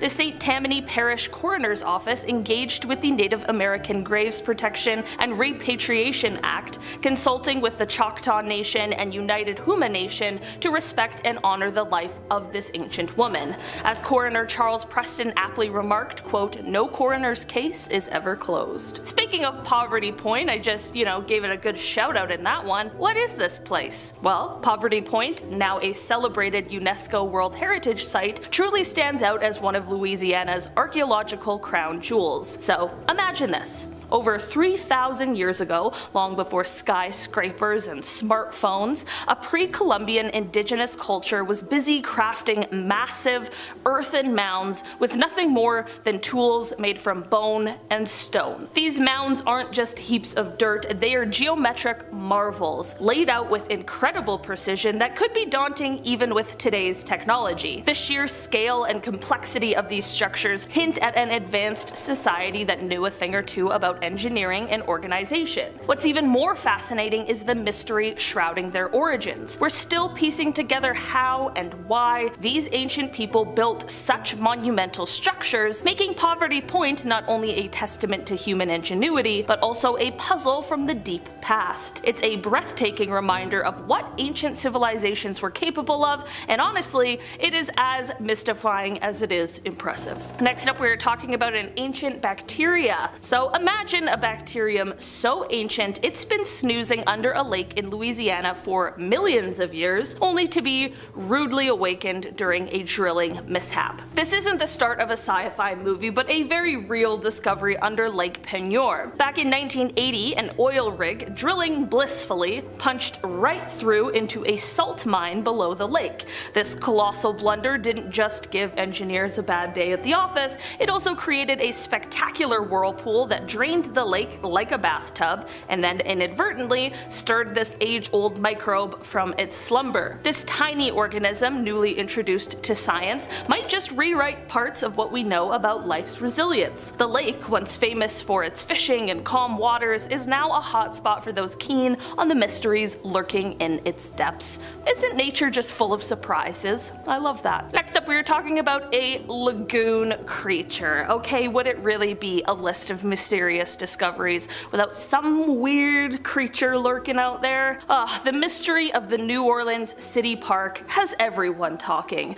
So one day, a woman named Kim and her kids are meandering through the sculpture garden when bam, they spot something slithering in the lagoon. It's not just your average fish story. This thing is serpent-like with scales and a flashy red tail that's making quite the scene just hanging out on the water's surface. Kim, who runs the preschool Early Partners, is so intrigued that she's turned it into a project, hunting through sea creatures books and coming up empty. Could this be the Loch Ness Monster's cousin chilling in New Orleans? I don't know. Everyone's got a theory. Internet sleuths are whispering about genetically modified carp, but who knows at this point. The park officials are now on the case, hoping to shed some light on the mysterious aquatic friend with help from experts. So, is it a freaky fish, a misplaced sea serpent, or something else entirely? Next up, we were talking about an ancient cypress forest. Imagine a world where massive woolly mammoths and towering saber-toothed tigers roamed. A scene right out of the Ice Age, set about 18,000 to 80,000 years ago. Back then, the Gulf Coast was a bit cooler, kind of like how Missouri or North Carolina feels today. As the sea levels dipped, more land popped up along the continental shelf,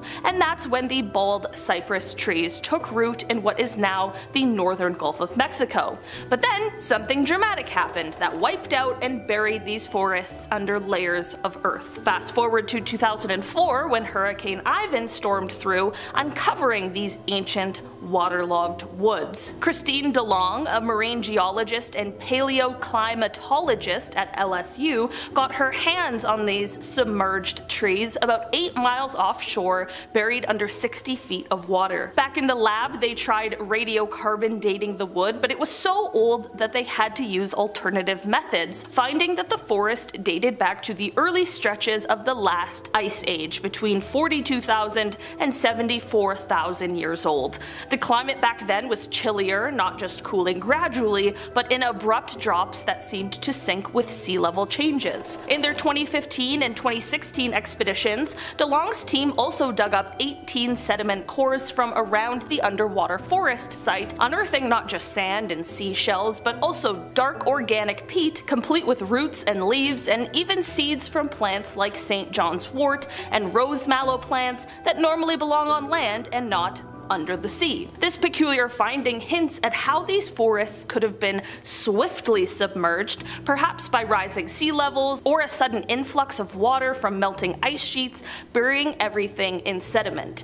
This discovery isn't just a peek into a prehistoric world, it suggests that other ancient underwater cypress forests might be hiding along the Gulf Coast, preserved in time, waiting to tell us more about the planet's past climate shifts. Next on our list, we are talking about the Manchac Swamp Ghost. The Manchac Swamp in Louisiana is steeped in a spine-tingling legend that mixes history with a touch of the supernatural. The tale centers around Julia Brown, a voodoo priestess known to the local community. It's said that on her deathbed in 1915, she foretold doom for the town with a haunting song that predicted its demise. True enough, on the day of her funeral, a devastating hurricane swept through, obliterating the town and reinforcing the curse's chilling prophecy. This eerie coincidence has shrouded Manchac Swamp in a ghostly aura ever since. Even more intriguing, the swamp occasionally yields relics from that fateful day, bits and pieces of the past that float up from the depths, keeping the story of Julia Brown alive and adding an irresistible layer of mystery to the swamp's already foggy waters.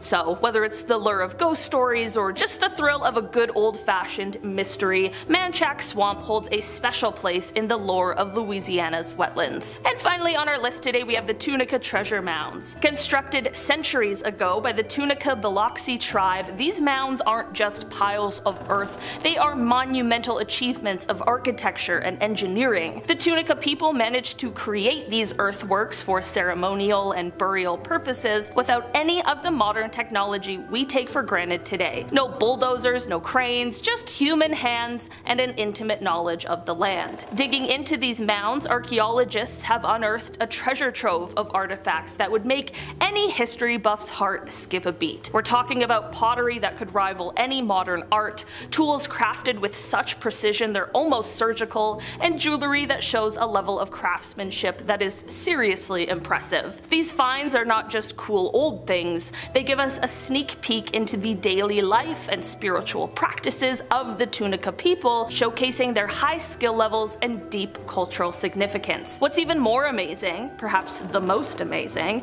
is that there's still so much mystery shrouding these mounds. Each excavation can potentially reveal new secrets, offering more clues about how the early inhabitants of Louisiana lived and what these mounds meant to them. It's a puzzle that's far from complete, and that's what makes the Tunica treasure mounds not just fascinating, but also a little bit magical.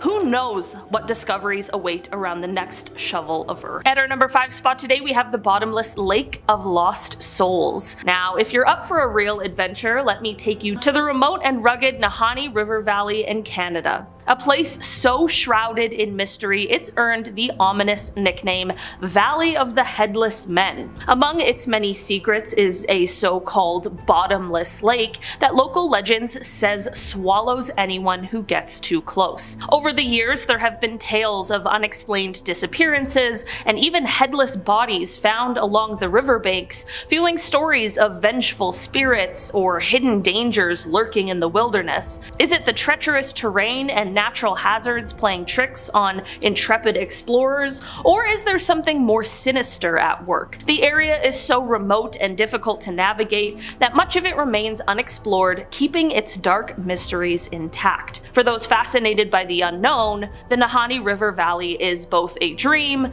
and a dare. In our number 4 spot today we have the underwater anomalies of Cuba. Imagine you're part of a research team scanning the ocean floor off Cuba's western coast when your sonar equipment picks up something unbelievable. At depths of around 700 meters or 2,300 feet, there appear to be structures that look strikingly like ancient urban ruins, symmetrical stone formations, and even shapes resembling pyramids. It's like stumbling upon a sunken city straight out of legend. Some people are buzzing with excitement, speculating that these could be remnants of a lost civilization that time forgot. Others urge caution, suggesting that Mother Nature might just be playing tricks with natural geological formations that mimic man-made structures. The mystery is thick, and the challenge of exploring at such depths only adds to the intrigue. What could be hiding down there, and what stories might these underwater anomalies tell if we could unlock their secrets? In our number 3 spot today we have the Lake Michigan Stonehenges. In 2007, while scouring the depths of Lake Michigan for shipwrecks, archaeologists stumbled upon something they never expected: a circle of massive stones eerily similar to England's Stonehenge, sitting quietly beneath the waves. One stone even seems to have carvings that look like a mastodon, hinting that this site could be over 10,000 years old.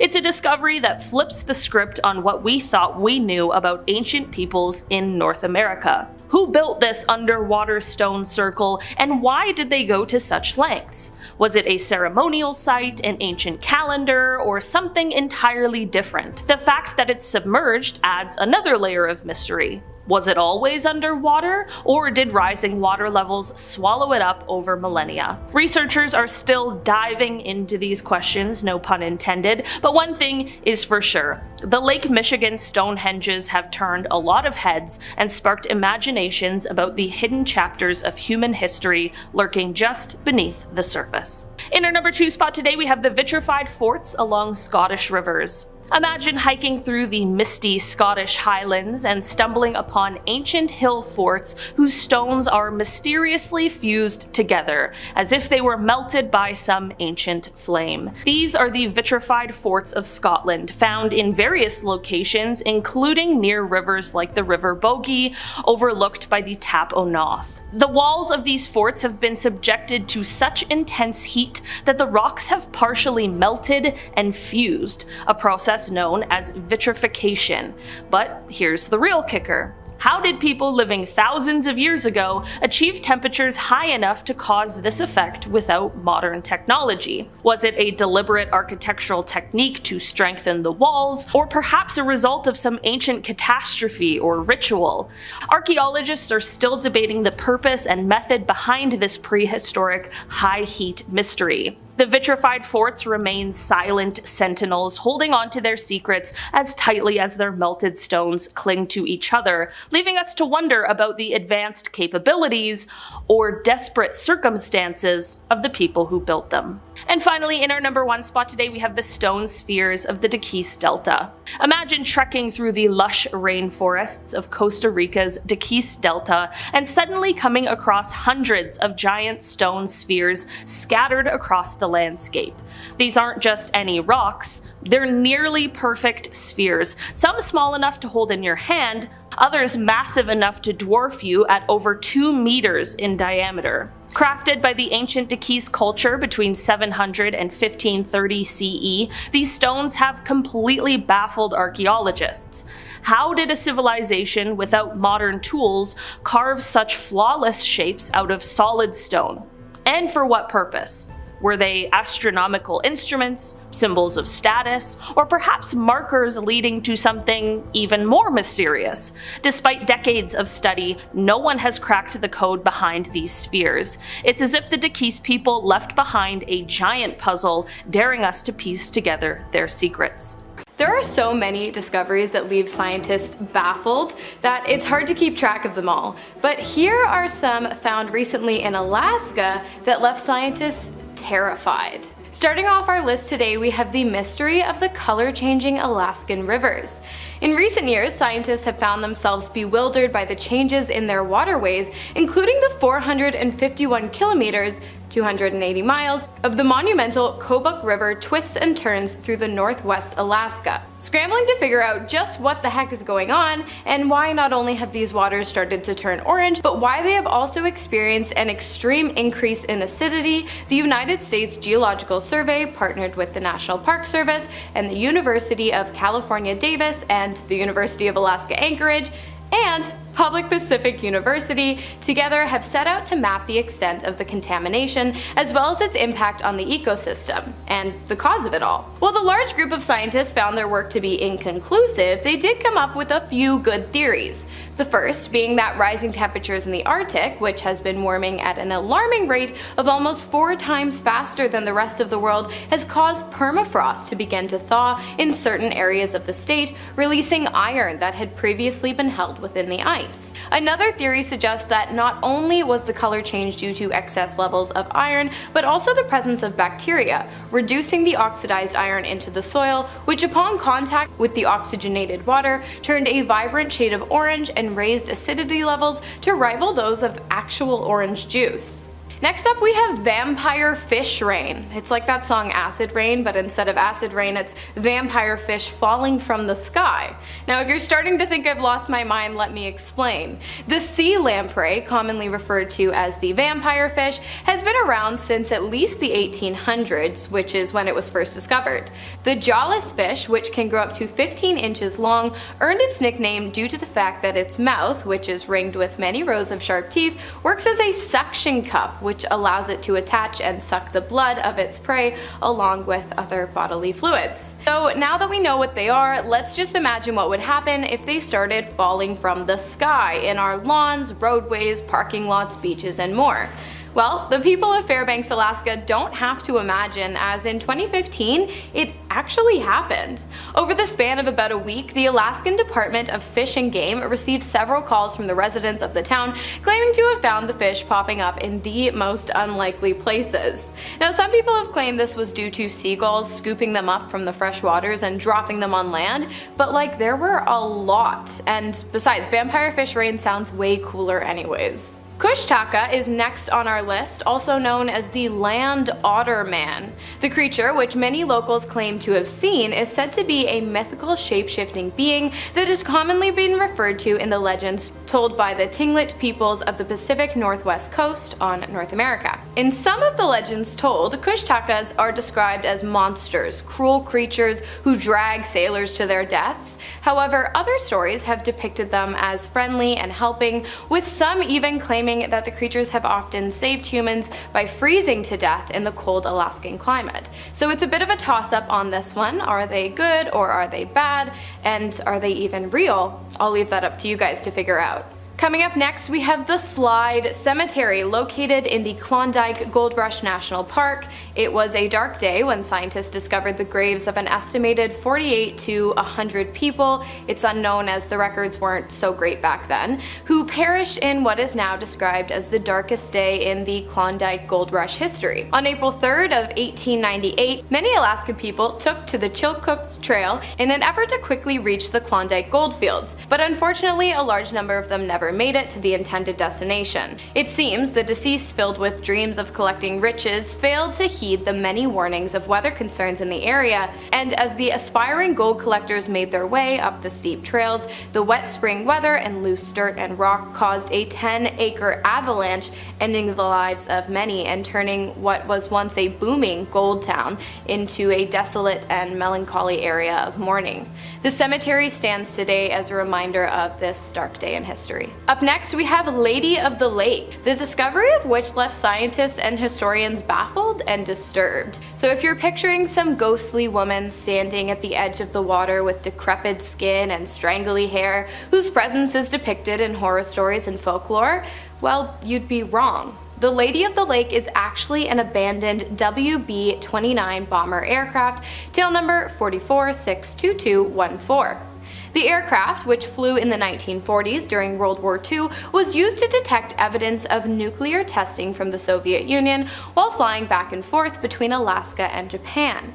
Makes sense, but what doesn't is how the aircraft ended up in the lake. Its first confirmed appearance in its final watery resting place was in 1964, but whether or not it crashed there, which it does not appear to have done so, or if it was placed there, there are absolutely no records, so it just really remains a mystery.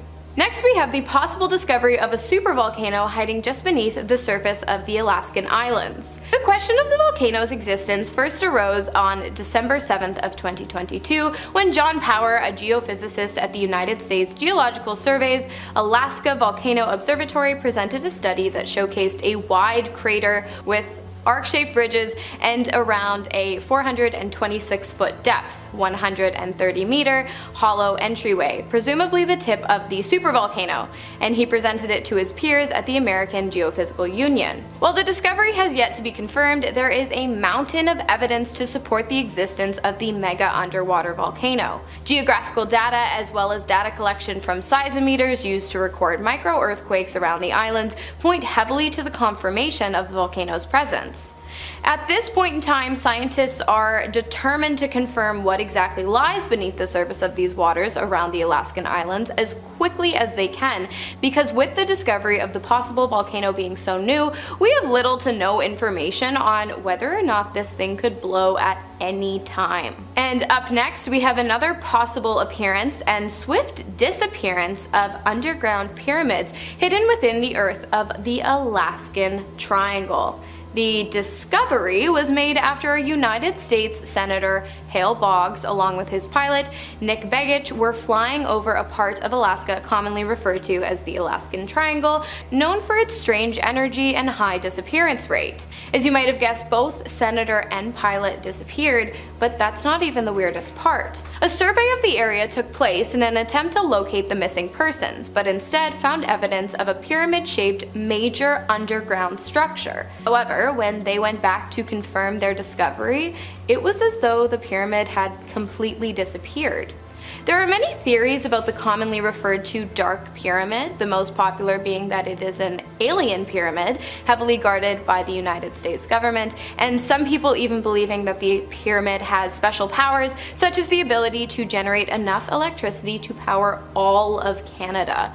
But what do you guys think it is? Let me know in the comments because I really love a good conspiracy theory. And starting off our top 3, we have disappearances in the Alaskan Triangle, which of course was briefly mentioned in our last point, but let's dive a little bit deeper because since 1988 there has actually been a recorded total of 16,000 disappearances in the area that lies between the lines of Anchorage, Juneau, and Utqiagvik. Of course, Boggs and Begich being among the missing. No one can figure out why this specific area has caused so much confusion and turmoil. Of course, there are many theories, the presence of the Dark Pyramid being one of them, rough terrain being another, and possible magnetic disturbances as well. But the crazy part is that it's not just planes that disappear when entering this particular triangle-shaped portion of Alaska. Reports of alleged kidnappings, getting lost in the woods, sudden vanishings, and being buried by snow are by no means of short supply.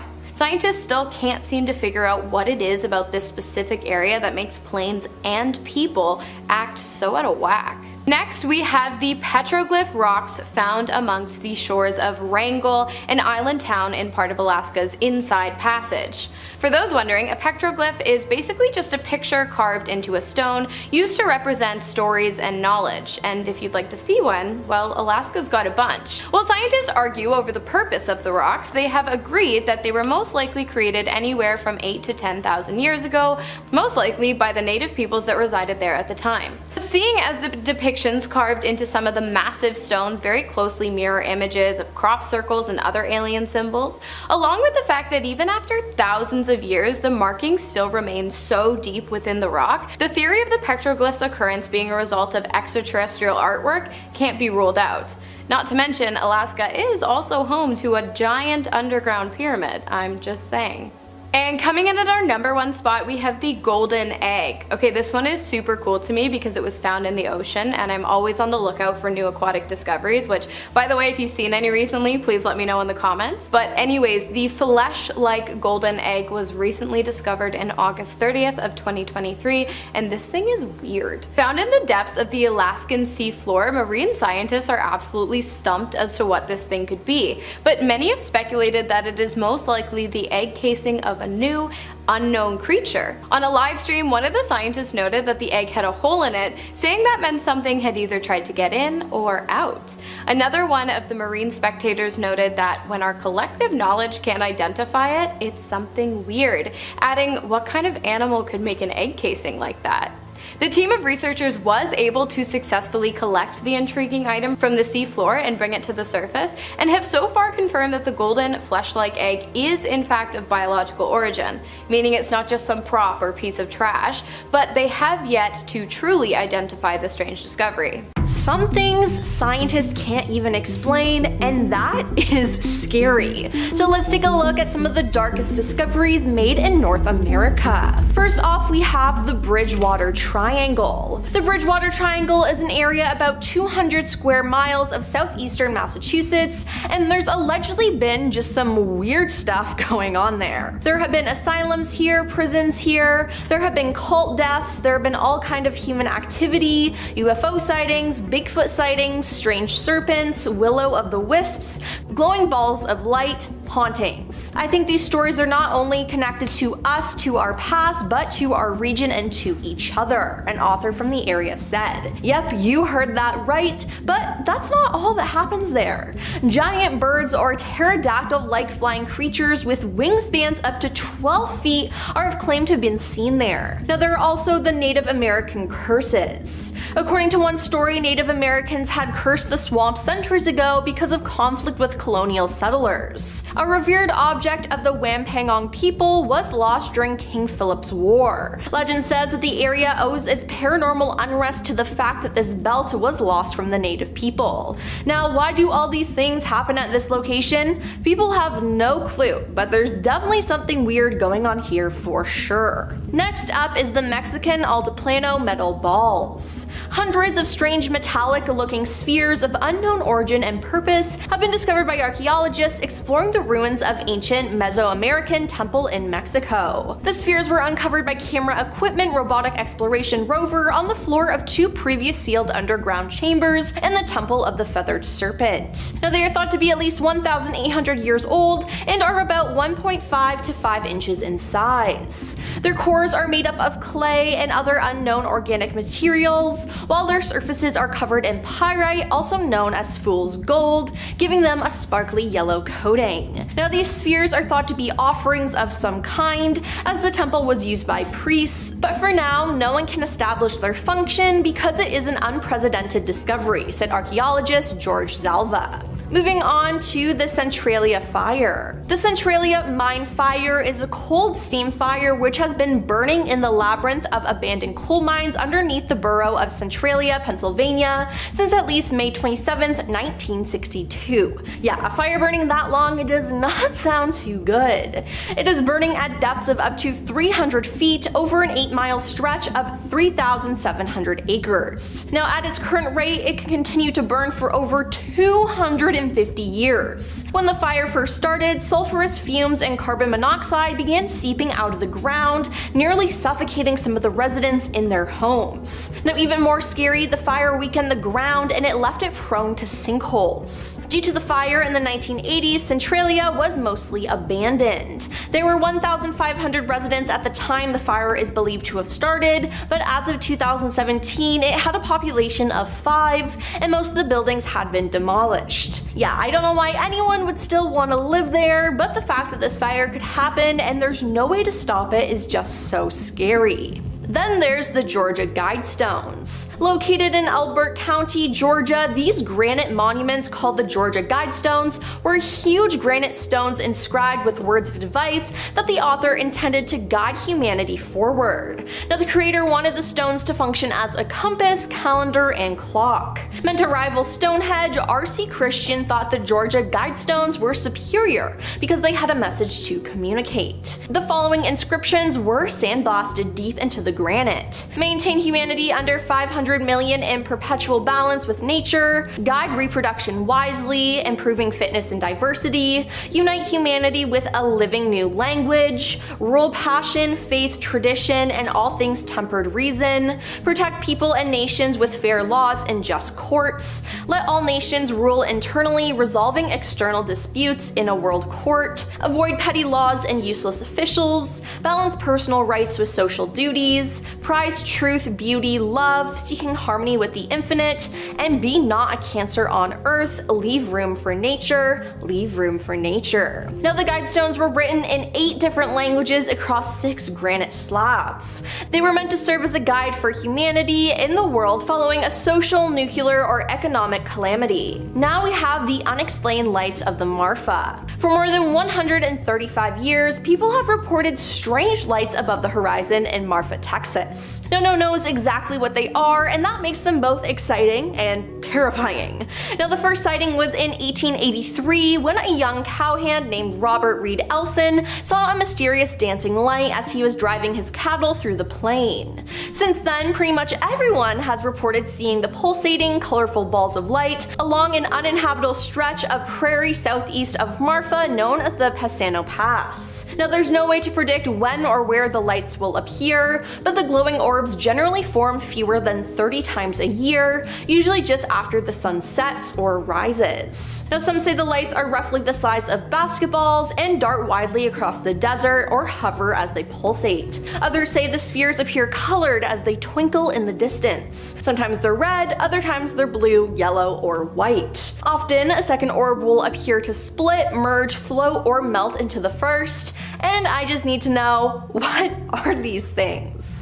Now let's talk about the Devil's Tramping Ground. In North Carolina, there lies a barren circle of earth where nothing grows, believed by some to be cursed by the devil himself. It's alleged that the devil tramps and haunts a barren circle of ground in which nothing is supposed to grow. Legends about the ring are well known in local communities. These include the disappearance of objects left within the ring overnight, dogs freak out not wanting to go near it, and strange events occur to those who spend the night within its boundaries. Now it has been alleged that nothing has grown within the 40 feet ring for 100 years. Supposedly it is where the devil walks in circles on certain nights, thinking of ways to bring his evil into this world. It appears that a journalist from the Greensboro paper spent the night in a tack smack in the middle of it with his 2 dogs to disprove the story. The reporter stayed the night, though he reported hearing ghostly footsteps circling his tent. So what is causing all this?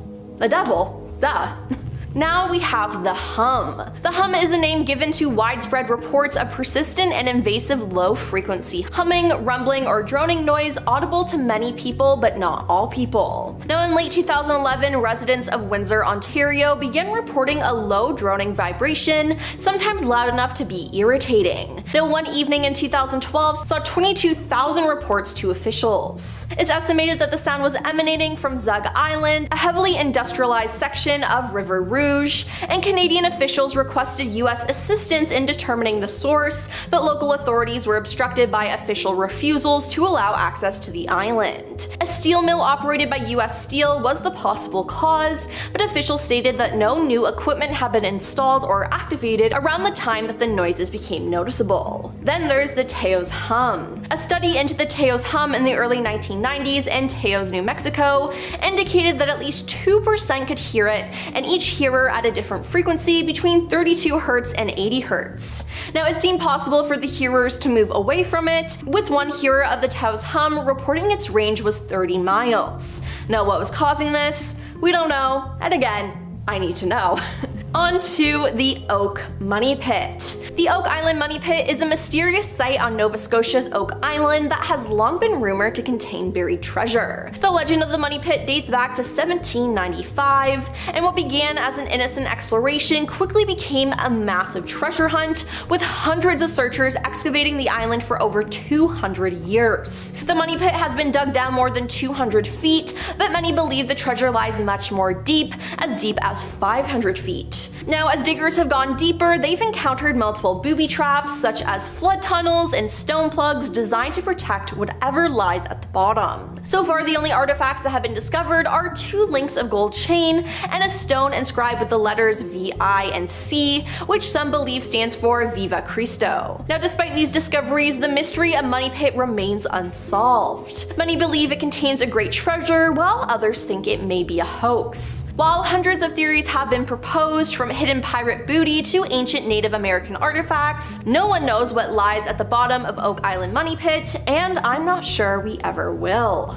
Up next is the Well of Sacrifice. At the ancient Mayan site of the Chichen Itza, a sacred cenote known as the Well of Sacrifice, it was used for offerings and sacrifices, including human victims, as part of religious ceremonies to appease the gods. As Friar Diego de Lindana observed in 1566 after visiting Chichen Itza, into this well they have had and then had the custom of throwing men alive as a sacrifice to the gods in times of drought, and they believe that they did not die, though they never saw them again. They also threw into a great many other things, like precious stones and things which they prized. And so, if this country had possessed gold, it would be this well that would have a great part of it. Now, Edward Herbert Thompson dredged the cenote from 1904 to 1910, and he recovered artifacts of gold, jade, pottery, and incense, as well as human remains. And lastly, we have the Zone of Silence. The Zone of Silence is a spot in the Mapimi Biosphere Reserve in Durango, Mexico, where radio and TV signals allegedly do not work. The name was only assigned to this place in 1966 when oil company Pemex sent some people to explore the area. The expedition leader, Augusto Harry de la Pena, encountered problems with his radio, giving it the name. In 1970, an American missile fired from the White Sands Missile Base somehow went off course and landed right in the middle of the reserve, 400 miles south of its intended target. Since then, similar stories have been reported by residents and tourists alike. In the 1930s, a Mexican pilot named Francisco Sabera said that his radio failed to function when flying over the zone. Now, aside from radio signals, telecommunication signals also seem to fall within this area. There are also reports that compasses turn out of control when positioned near the stone on the ground. Large meteorites also landed near the zone of silence, and several theories have been made trying to explain these phenomena, but people think it has something to do with some sort of paranormal activity. And we're starting off this list with what has been dubbed the Lover's Lane case. In 1990, a young couple, Cheryl Henry, 22, and Andy Atkinson, 21, headed out to spend the night together, but they were never seen alive again. Their bodies were found the next day in a wooded area in West Houston known as Lover's Lane. The scene was pretty horrific. There were slash wounds to both of their necks. Andy was found tied to a tree, and Cheryl was found underneath a collapsed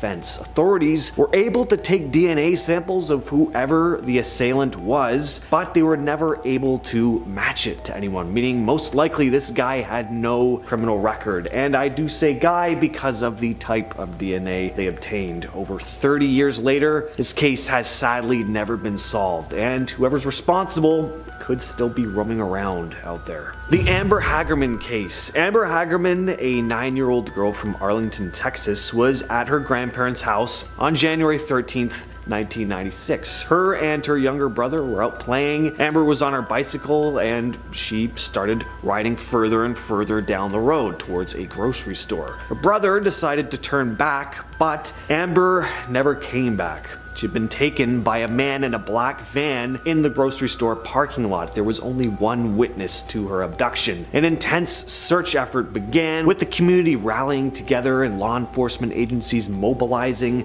to try and find her. Sadly though, 4 days after her abduction, Amber's body was discovered in a local creek, not a long way from where she was abducted. What makes this case extra tragic is the fact that the assailant has never been found. This tragedy led Amber's mother, Donna Norris, to help establish the Amber Alert system, though, an emergency notification system designed to rapidly disseminate information about abductions to law enforcement agencies, media outlets, and the general public. That's that little ringer thing you get on your phone, the little update. The Amber Alert system has since been adopted and implemented in numerous countries around the world. So if there's anything good that came out of the case, it's that. Next up we have the Killing Fields. This is a stretch of land located in League City near Interstate 45, where numerous bodies have been discovered over the years, leading to one of the most haunting and perplexing mysteries in the state's history.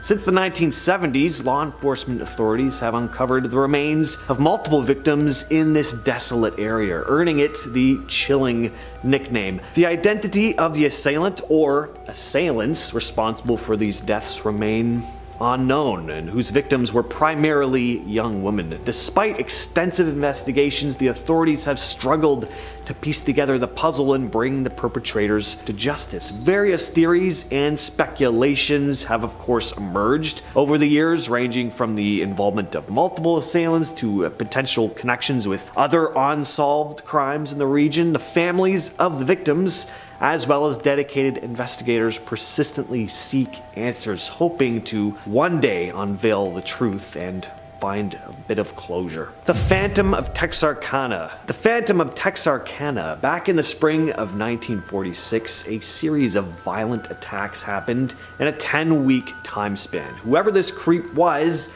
they wreaked havoc in the town of Texarkana, going on a rampage of terror. He operated at nighttime, targeting mostly young couples who were just minding their own business, parked in the dark corners of the town. There have been 8 victims, and 5 of which lost their lives. Law enforcement went into overdrive trying to catch this elusive boogeyman, but he managed to slip through their fingers every single time. The whole town was on edge. Folks were locking their doors, looking over their shoulders. The media ate it up, too, referring to it as the Texarkana Moonlight Murders, and the story spread far and wide, making this a pretty infamous case. The Phantom vanished as quickly as he appeared, though, leaving the town and its residents in a state of shock, confusion. Decades have passed, and his true identity still remains a mystery. The Icebox. In June of 1965, the residents of Houston, Texas were left in shock and confusion when the lifeless bodies of Fred and Edwina Rogers were discovered inside their own home. But what made this case truly macabre was the manner in which their bodies were found. They had been stuffed inside the family's refrigerator. The horrifying nature of the crime, coupled with the absence of any clear motive or suspects, has propelled the case into this realm of mystery. Investigations into the Icebox case were met with numerous baffling elements. The lack of forced entry suggested that the assailant was either known to the victims or possessed an intricate knowledge of their routines. The home had also been meticulously cleaned after the attack, which made, gathering up evidence pretty difficult. And there was also this absence of a clear motive, which really added another layer of intrigue to it, leaving the investigators grasping at straws for answers. Over the years, theories surrounding the Icebox case have circulated. Some speculate that the crime was a result of a family dispute, while others entertain the possibility that someone could have been hired to commit the act. And then, of course, there are those who hypothesize that the assailant may have simply been a deranged individual who really had no motive and attacked them completely at random. At number 5 on the list, we have the televangelist bomber. This disturbing case began back in January of 1990 when a mysterious package was sent to Lakewood Church in Houston. The daughter of Pastor John Osteen opened the package and it exploded. Luckily, she survived, but received third-degree burns and cuts to her legs and abdomen. In April of that same year, a second package was sent. This one to the Christian Broadcasting Network in Virginia, where a security guard named Scott Sheepers almost lost his life. The package had looked suspicious, and the TV station had received death threats before, so they were on pretty high alert in general. They put the package through an x-ray machine. Sheepers didn't spot anything out of the ordinary at first, but something about it still seemed off to him. He went to cut into part of the box before taking a couple steps back, at which point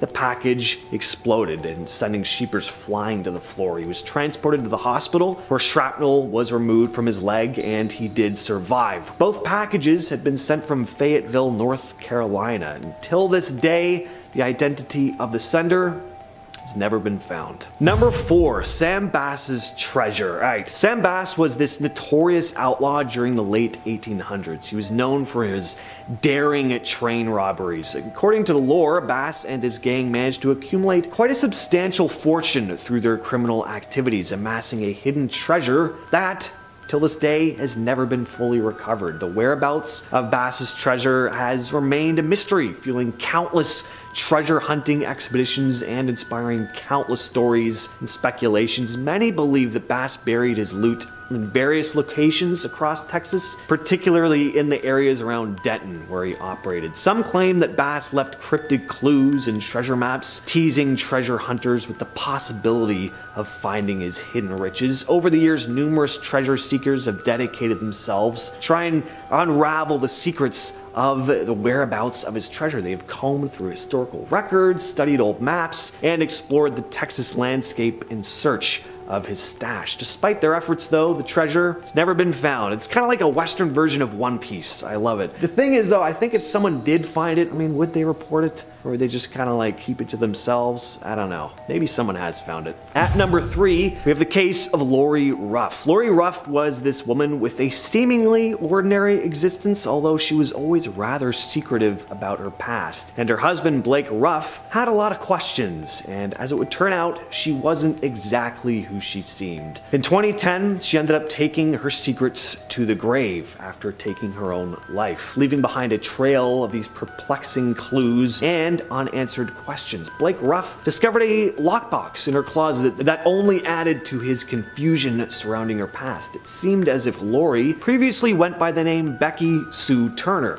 But Becky Sue Turner was the name of a girl who had died in a house fire back in 1971. So Ruff was left in kind of utter shock, confusion. Who was this woman he'd married back in 2003? Investigators were on the case, and as it turned out, Becky wasn't her only other name. Lori was actually born as Kimberly McLean, who had gone missing in 1986. She had run away from home at 18 years old. The question still remains though, why did she leave home, and how did she acquire the birth certificate of a girl who died in 1971. At number 2, we have the Marfa Lights. The mystery surrounding the Texas Marfa Lights has fascinated locals and visitors alike for decades. Nestled in the remote desert landscape near the town of Marfa, these unexplained phenomena manifest as strange floating orbs of light that appear in the night sky. Witnesses have described them as glowing orbs of various colors ranging from white, yellow to blue and red. Lights often dance and dart and hover in the distance, defying all conventional explanations. Numerous theories have been proposed, of course, to explain the origin of these lights, but none of them have actually been able to fully unravel it. Some speculate that they are the result of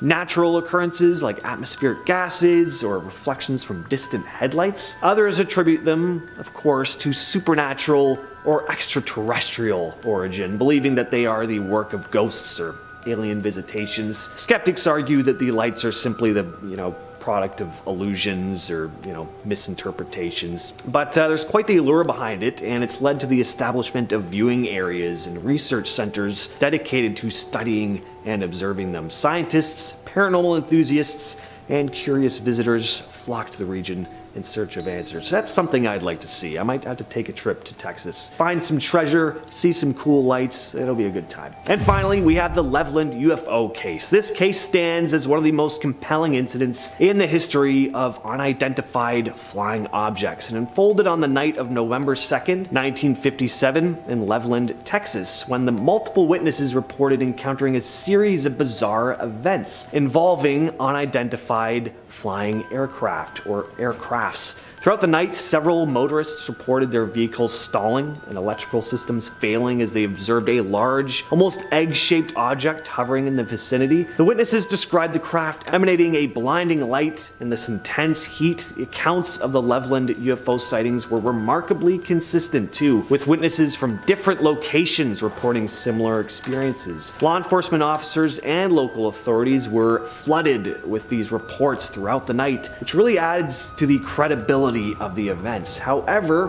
when law enforcement officers did arrive on these scenes, the crafts had already disappeared. This case attracted the attention of the United States Air Force, leading to an investigation by Project Blue Book, the official US government program tasked with studying UFO reports. Despite their efforts though, no definitive explanation was ever provided. Skeptics have offered theories ranging from, again, atmospheric phenomena to maybe electrical disturbances, but others believe this is genuine extraterrestrial encounter. But others still believe it's aliens, which I also like that idea a lot more. There's just this consistency and the number of witnesses, which again, very interesting. Secret ta-da!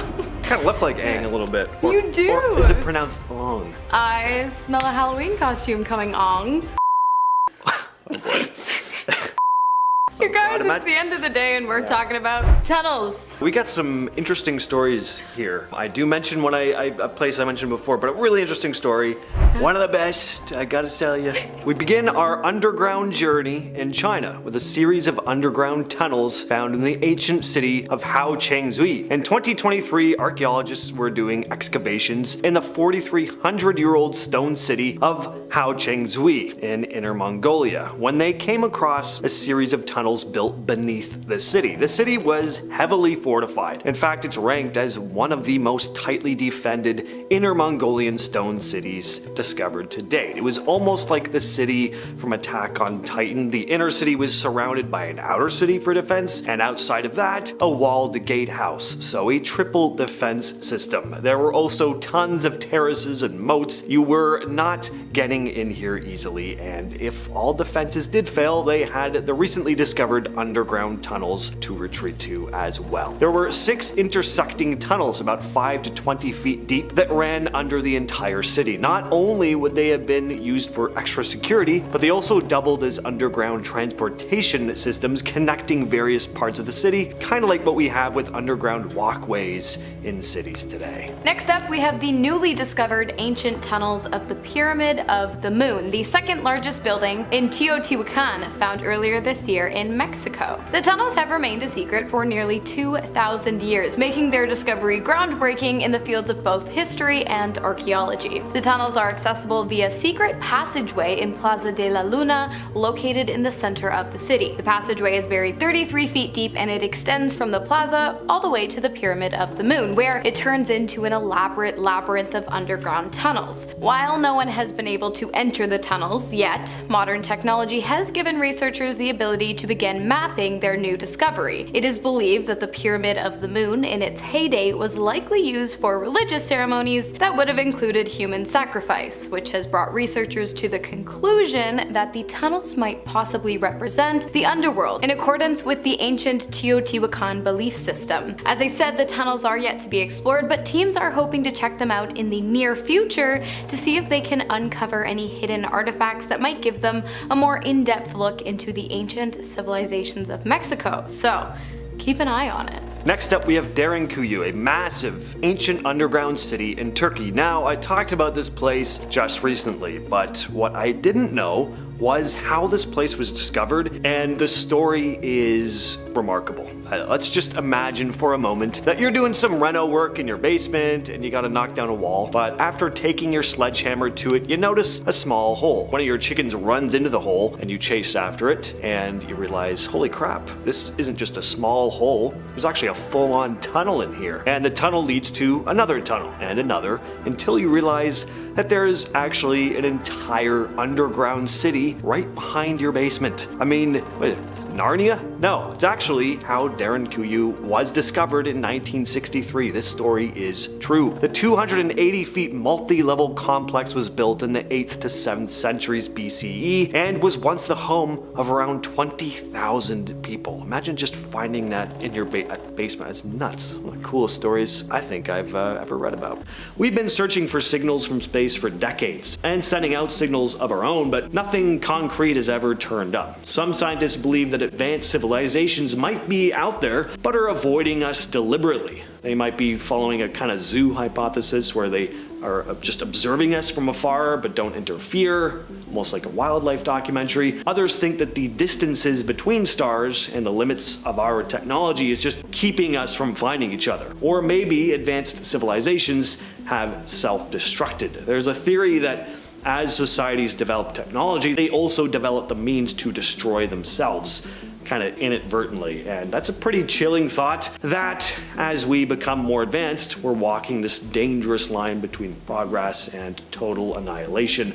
Of course, this all brings me to the elephant in the room though, the theories that governments or space agencies already know about alien civilizations but are keeping them hidden from the public. So while we don't really know the answer to the Fermi paradox, whatever it is might be more terrifying than we can imagine. Archaeologists and historians have discovered ruins and artifacts that suggest there were once civilizations with incredibly sophisticated technology. Usually Egypt is the first to come to mind. Think about the Great Pyramids, which were built thousands of years ago with precision. It's still baffling to us today. How did they manage that without modern tools? Did they have knowledge and technology that have just been lost to time? There are also legends of civilizations like Atlantis that supposedly had amazing technology before mysteriously vanishing, and some think these ancient civilizations might have been in contact with extraterrestrial beings and had access to their technology. Could there be remnants of this technology hidden or buried somewhere? It's an exciting idea, but here's a more unsettling aspect of the whole super advanced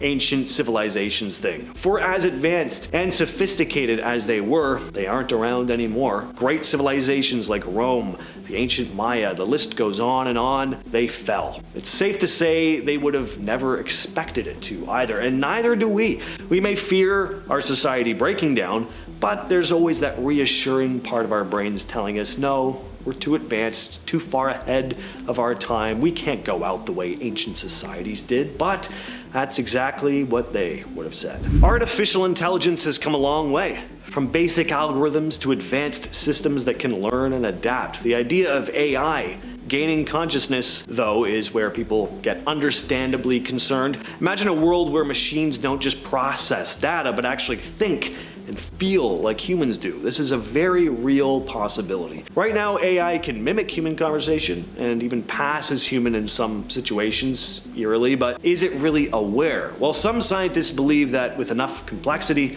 AI could reach a point where it develops kind of its own form of consciousness, like Data from Star Trek. As cool as it would be to have a real-life Data friend, the scary possibilities are very much in your face. What if AI starts to think for itself and makes decisions that aren't in our best interest? It's scary to think, but there could be advanced AI projects already working on this, and we might be closer to creating conscious machines than we realize. Some even speculate, again, that governments or tech giants might be keeping breakthroughs under wraps, either because they're too dangerous and too revolutionary for the public to handle, or they just don't want people to panic and want to kind of ease us in to being taken over by artificially intelligent machines instead. Quantum entanglement is the idea that particles can become linked. So the state of one instantly influences the state of another, no matter how far apart they are. It's sometimes referred to as spooky action at a distance. Some scientists believe that quantum entanglement could be the key to real-life teleportation,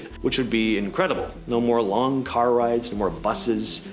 I don't really think I need to sell you on this. And this is gonna sound nuts, but scientists have already managed to teleport information between particles. We're still far from teleporting humans, but the possibility is there.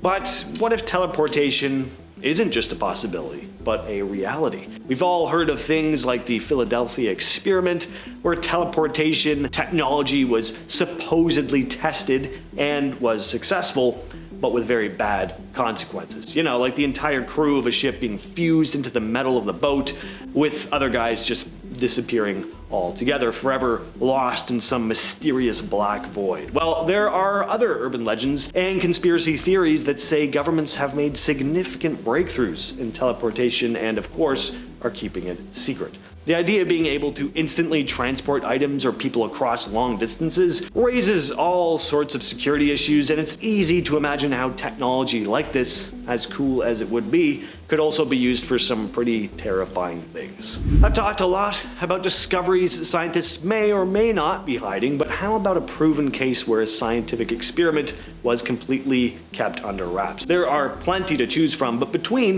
1945 and 1947, there were a series of highly controversial experiments that were carried out on human test subjects across different hospitals in the United States. What they were testing were the effects of various radioactive elements on the human body. There were about 30 test subjects injected with stuff like uranium, plutonium, polonium, all to see how long it would remain in the body and the effect it would have on it, and surprisingly, it wasn't good. The entire experiment was kept a complete secret until documents were finally released in 1995. By that point, though, all the test subjects had died.